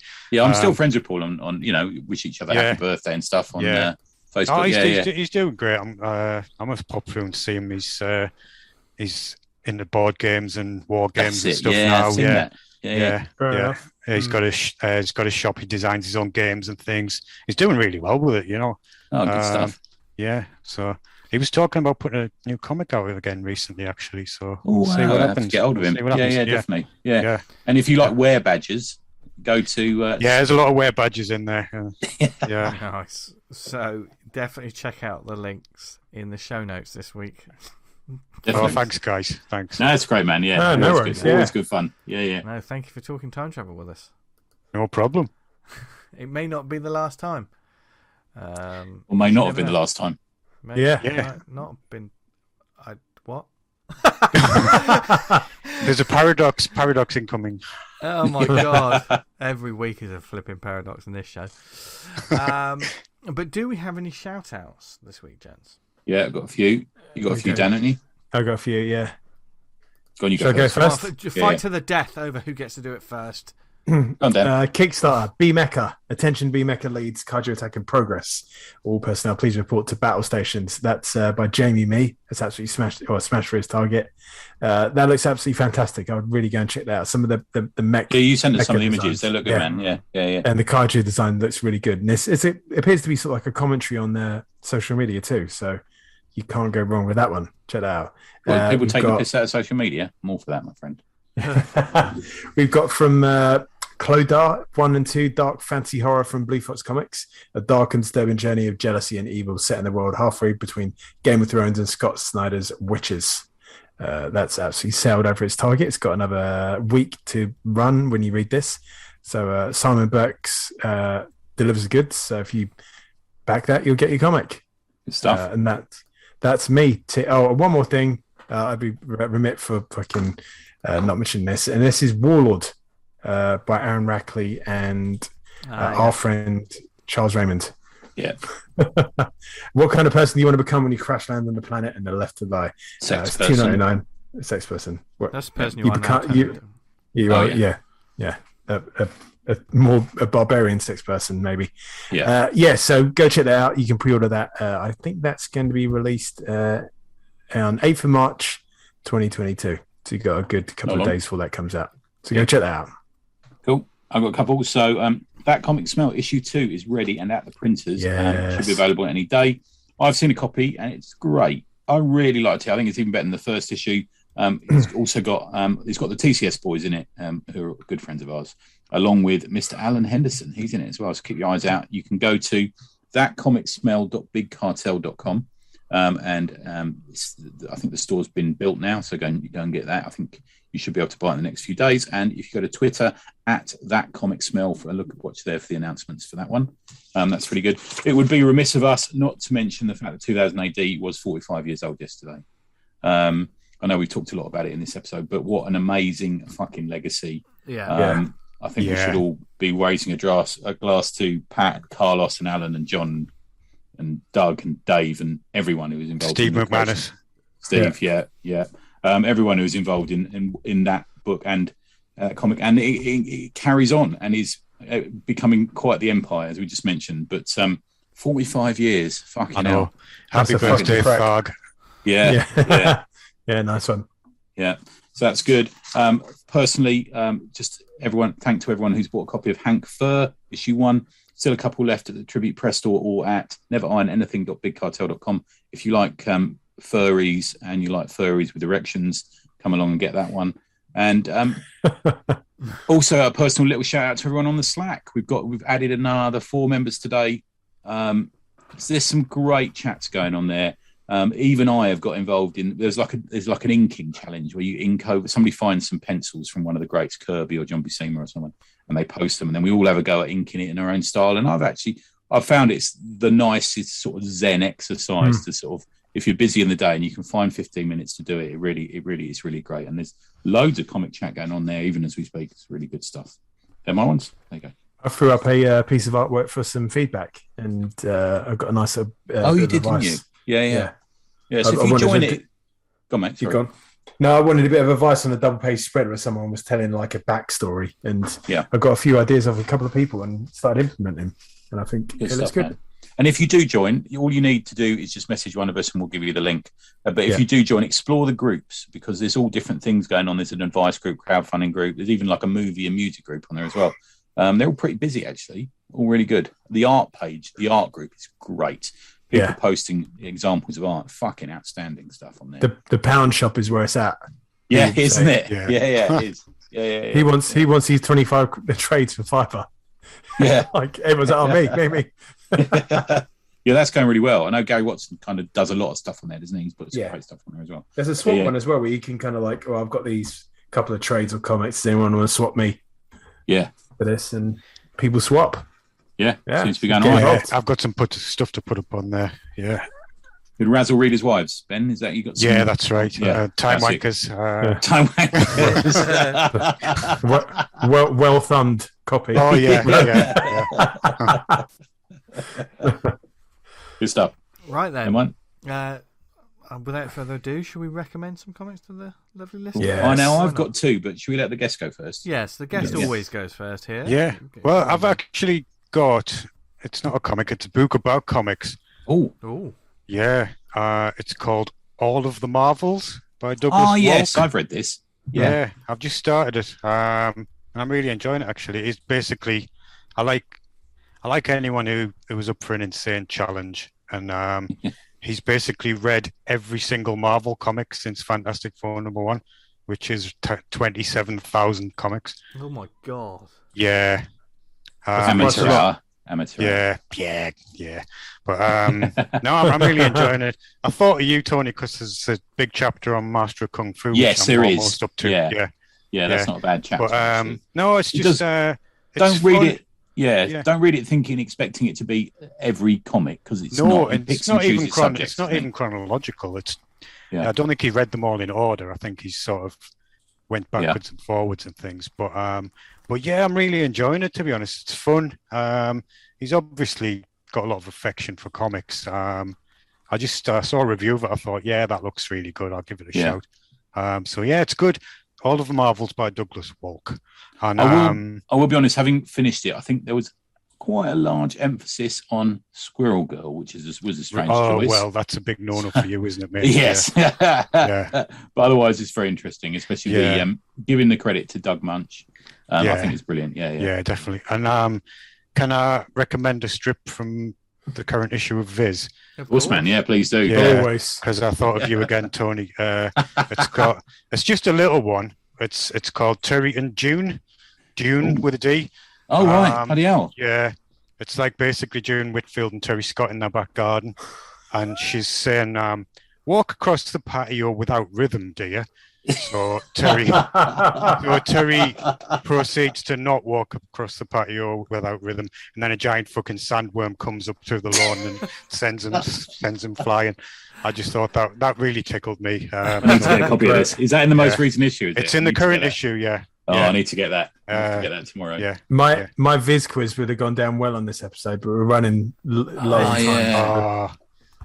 We'll have you back for a Viz quiz, Ben. Definitely. Definitely. We need a Viz episode anyway soon. So. The rotating chin men. It's the best Viz story ever. Yeah, that's great. Yeah. Especially with your accent, it just makes it so much better, Ben. I'll be honest. Oh, thanks. Yeah. Tony, you said you got two. Yeah, I have. My first one is a very quick one. It's called Down Below by Matt Eamons. It's a very short story. 8 pages is all it is. 5.5 inches by 8.5 inches. That's a good size, I'm told. It's two color. It's one of these sort of two color approaches. It's bluey grey against a sort of off-white paper, which is really nice. It's risograph printed, but with more detail than you would normally expect. And I tend to expect risograph to be risograph, however you're going to say it, to be sort of more blocky prints than this. But this is actually there's some lovely detail in this. Also, again, it's wordless, which I do like in a comic. Tells the story of a deep sea diver, and he's in one of those old school deep sea diver masks, that you used to see in sort of Jules Verne movies and stuff. With like the big helmet with the front bit that opens like a window. And he's in a ship. It's really choppy seas, and he's being lowered down on this sort of platform on 2 ropes into the waters. But one of the ropes breaks, and he falls. And because he's weighted with the sort of big weighted boots they have, he just keeps falling, and he kind of almost like resigns himself to being just lost and underwater, but his air pipe's still attached, but he keeps falling. And as he gets in further deeper into the depths, it becomes grayer and darker, but he finds it's illuminated by one of those sort of illuminated fish, down, we are told down in the bottom, they have these sort of luminous, blood or whatever they've got, and so he can see stuff, and he follows this fish, this sea creature over the top of a rocky crag, and as he does that, he goes further deeper into the sea, and he's just confronted by this huge opening eye from this just vast creature that is at the bottom. I'm going to spoil this because the beauty of it is in the art. It's not really in the story. It's not an overly complicated story, but it's almost like he's woken up this huge creature, and the eye is the size of a bus, and but then he finds he's being pulled up, by his air pipe, and he gets pulled back up to the boat, and he just sits there, just staring out blankly at the water as if he's just had this huge revelation. And it's this really interesting counterpoint between man and nature. And, he meets this thing which is greater than he is, and these secrets that lie under the sea. And it's just beautifully drawn. It's slightly bigger than A5. And I got it through the Strangers drop. It was one of those things that's signed there. I think they're all signed. But it's one of those things where I order a load of stuff from Strangers, and because they're America and the postage costs, I try and order loads at one go.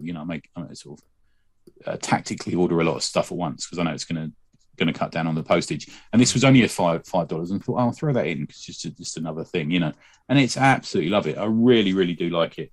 Matt is also one of the publishers at Second at Best, which is a sort of small press publisher in the States. I'd say it's only $5.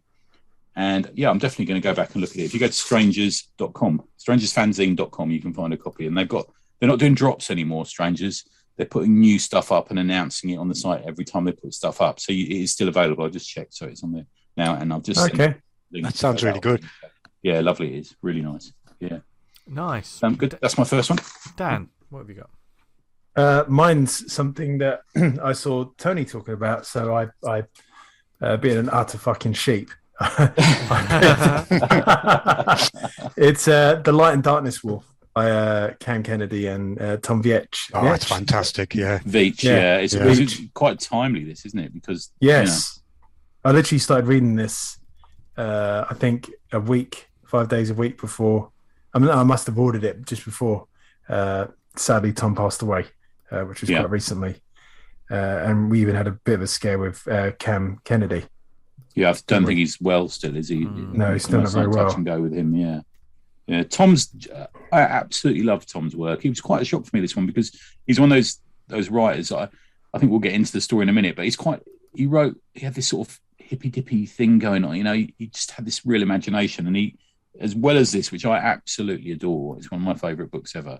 This got him the job on Star Wars: Dark Empire with Cam Kennedy. Right. I think Lucas saw Light and Darkness War, and that's how he got the job. But he also did some other stuff. He did some Animal Man as well, which is well worth looking out for.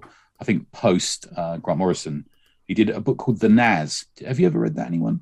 The Naz. No, it's a Brian Talbot. That's right. Yeah, I remember that. Yeah, really lovely sort of prestige format again. And he did another book called My Name Is Chaos, which is great as well. An incredible writer, really talented writer. Yeah, it's a real loss. Yeah, it's such a shame. Yeah. Yeah, he's survived by his brother Rick, who's also a comic creator. You probably know of as well, but for his Swamp Thing stuff at least. But no, it's a really good book. Sorry, mate. So the Light and Darkness War, it follows the story of a Vietnam vet called Lazarus Jones, and he's during the Vietnam War, his entire helicopter crew get wiped out, and it's told through an absolutely lovely looking sort of sepia toned flashback. Where him and his chopper goes down, he loses all these teammates, and he's left, and he's lost his legs from the knee down, and it cuts to sort of present day, back in the day, and he's a bit of a shell of a man, like he's kind of burnt out. There's nothing left to him. He gets into a car crash with his then girlfriend, and while in the coma, he gets pulled into this kind of fantastical world where the forces of light are battling the forces of darkness, and his helicopter team in Vietnam are piloting this strange stone ship, and the war's going badly. So Lazarus Jones joins the crew, and thus begins this epic sort of journey into this huge battle and war. And as you alluded to, Tony, the fucking the kind of the hippie tones are not. I don't mean that in a degrading. I don't mean it derogatorily. No. I mean it well, actually. Yeah. It kind of permeates through the entire book, because there's such a kind of a philosophy and a way of thinking and stuff that just absolutely permeates every character, every aspect of the book. And Cam Kennedy's artwork, oh man, it's amazing. Fucking great, just absolutely great. The panel within panel work, the kind of like faces, characters bursting out of panels, just the general flow of it. And you what's strange about this world is they've got to have weapons from our world, and they will get pulled in, and they start off with like cannons and stuff, and then they end up bringing up miniguns fighting these kind of like dead monsters, and it just goes nuts. I mean, as an artist, if you was given this to draw, you'd be like, oh my god. Because not only do you have to like accurately draw Vietnam era helicopters, you got to draw all these strange, fantastic alien landscapes and vehicles, and it's an artist pushed to his limit, and it absolutely excels. He's so on form. And you got to appreciate when this came out. This was, I'm going to say, mid to late 80s. I'm guessing. Right. I think it was off the back of stuff like Hamburger Hill and Platoon and Full Metal Jacket and those sort of movies, which we had that period of where Vietnam was very much in, return to our consciousness, isn't it? And it was there was the hell of war thing going on, and to deal with him as a soldier who was, suffering, I'm guessing, PTSD, shell shock, and depression and stuff. And it's almost, to me, it was almost like a dream you don't want to leave in a way for him, wasn't it? he has an aspect of that. Like there's times where he questions: is he actually going through this, or is this because he's in a coma? Is this real, or is he kind of making this all up? And there's moments where he comes out of the coma and he's sort of longing for that world to get. Well, he knows his friends. Well, he believes his friends are still in trouble and needs to go back. But I'm not sure if it actually tells you whether that is the case or not. No, I can't remember now. It's been a while since I finished reading it.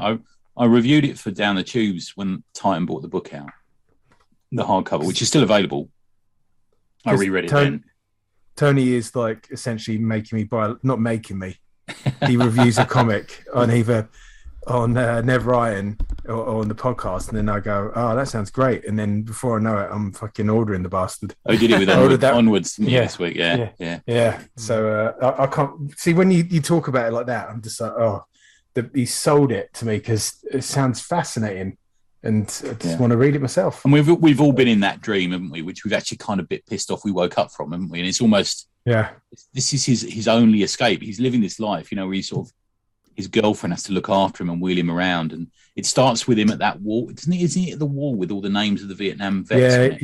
He kind of freaks out a bit because he wants to see the names of his chopper buddies. And they're there, and he kind of gets really animated, and as I imagine he would do. There's a John Carter element to it, There's that sort of thing going on as well, isn't there? Sort of transported into another. The back, like the light and the darkness is. The light is kind of like the known worlds in the universe, and the dark is like literally the dark is just the polar opposite of this. Everything's absolutely fucked up and bleak, and these monstrosities that come out of it are just that. So there's no kind of grey area, is there? It's these are bad guys. There's some great sci-fi ideas in it as well. So they're in these it's almost like a Viking longship but made of stone. So they ram things with it and stuff.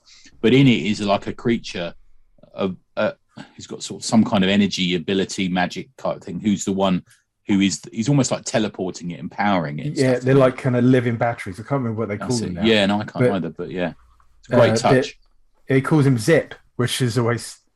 That's right. The name of the one that pilots their ship, and he sort of like the control, like flies it, and is the engine of it that makes it fly around. And they were like a long extinct race that the darkness all but annihilated, and the last few of them serve as kind of these ship pilot navigators, and it's lovely little touches like that. And each chapter is kind of broken up with a soliloquy of like one of the characters. Sort of lamenting and philosophizing about current things in the world, which really fit well with the entire tone.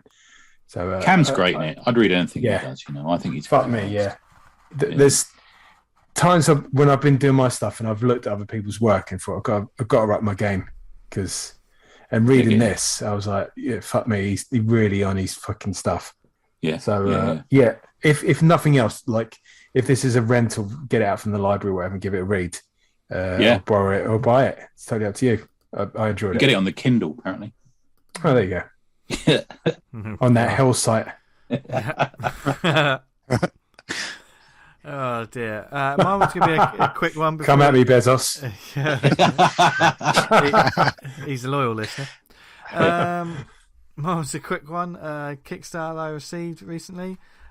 We recommended the first. Well, we talked about the first book. Dan talked about it way back in the day. But yeah, I'm just going to talk about Inky's Adventures Volume 2.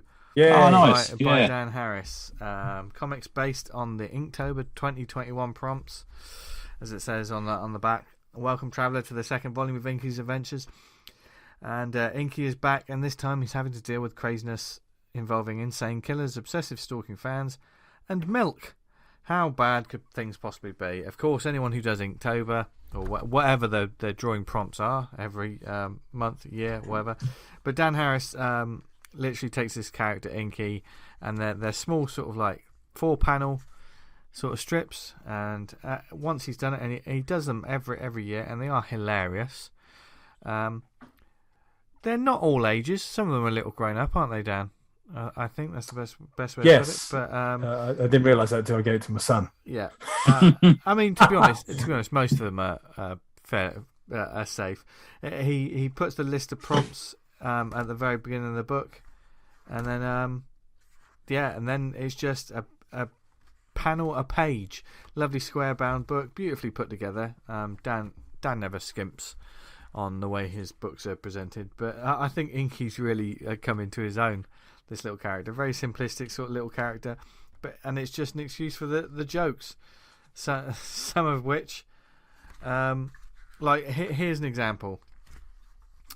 One of them was the choice pick, and it's two guys in a pub, and literally the conversation is, okay, dude, gun to your head scenario.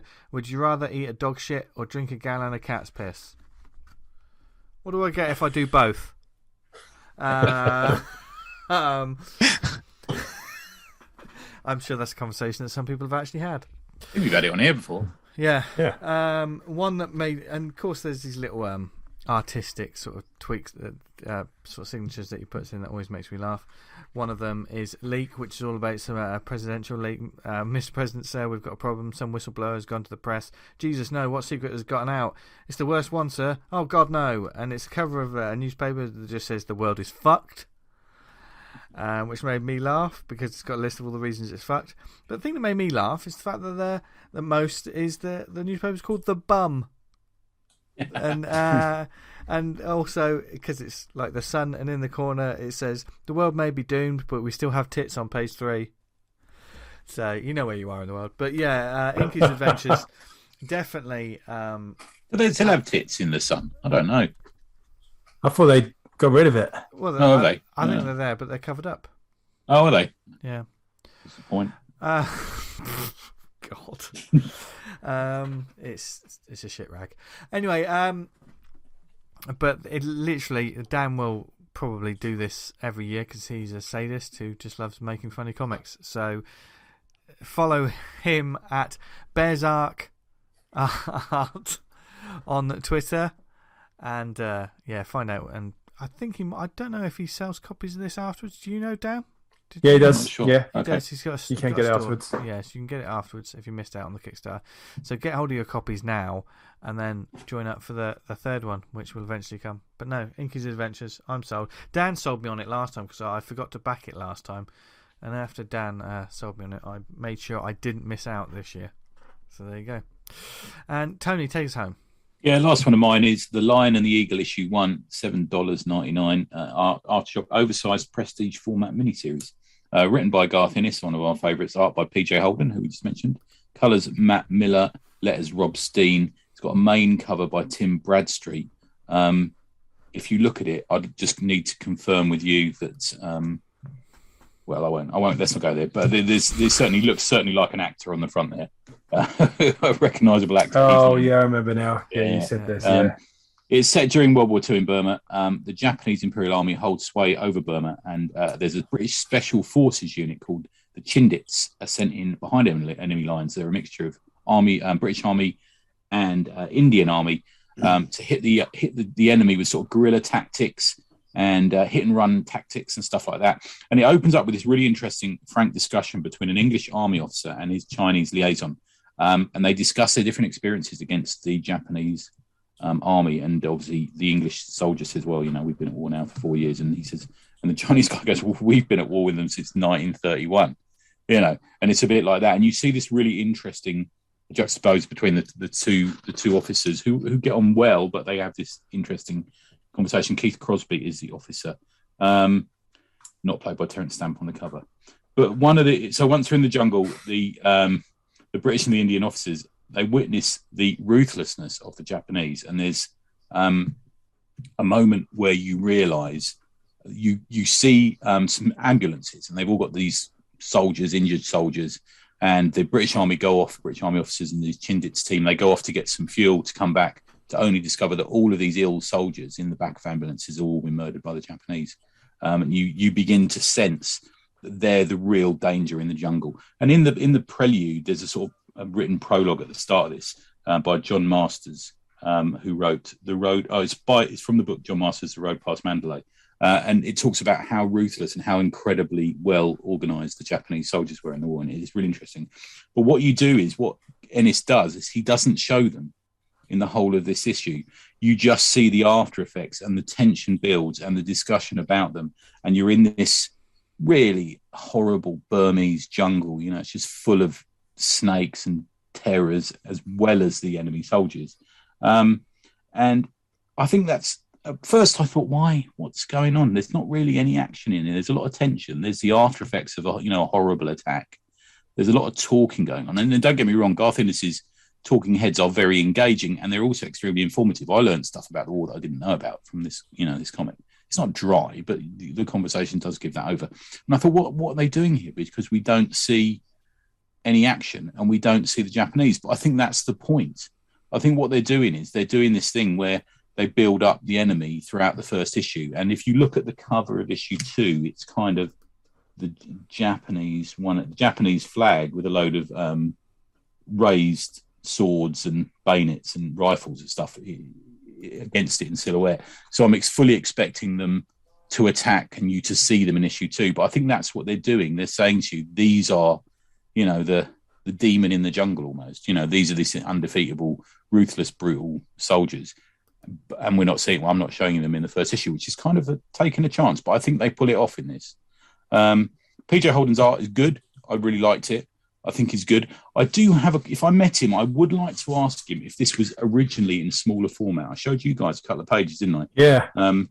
And it seems to be, because this is an oversized, it's kind of almost Bond SNA size album, that which Aftershock have done. A bit like, do you remember The Question and Superman versus Lobo and stuff like that they did at DC? This is that sort of size. But it almost looks to me like the art is designed for a smaller page almost. So I'm wondering, I'm just curious. It's gorgeous art, it works really well. And the face acting in it is excellent. But I'm just wondering whether it was designed for a smaller page somehow. I don't know why. It just seems that way to me. It'd be interesting to find out. Maybe I'll reach out and ask him. So it's The Lion and the Eagle. I've stuck it on my pull list. I'm not sure how many issues. I think is it 4, but it's certainly a mini series. And it's Garth Ennis writing about war, and he writes about war very originally. And I do enjoy his stuff. I think he's a creator who, in his own admissions, jumps about between companies, and he gets asked, "Oh, do you want to do something over here?" And he goes, "Yeah, I'll do that. Sounds all right." And just gets on with it. Really good. Aftershock Comics issue 1, The Lion and the Eagle. There you go. It's my last one. Nice. Amazing. So, tons of comics for you to go forth, check out, add to your wish lists, spend far too much money on, if you're looking for time wankers. And can we call this the time wankers episode? Yeah. We're a bunch of time wankers. But seriously, folks, hope you enjoyed this episode and everything we talked about. If you want to experience deja vu, go back to the beginning and listen to it all again. Why not? Why would you listen? This is your second time round. Hello. Yeah. Yes. Hello. It's nice to see back. you again. But we hope you enjoyed this chat, and thank you, Ben, for joining us. No problem. It's been a pleasure. Yeah, good stuff, man. Yeah, it's always good to talk about comics, and we hope you enjoyed us talking about comics. We hope you've started off your week or finished off your week, or whenever you listen to us. We truly appreciate it. If you want to get in touch with us about the show and anything you'd like us to talk about in the future, several different ways you can get in touch with us. You can email us awesomecomicspod@gmail.com.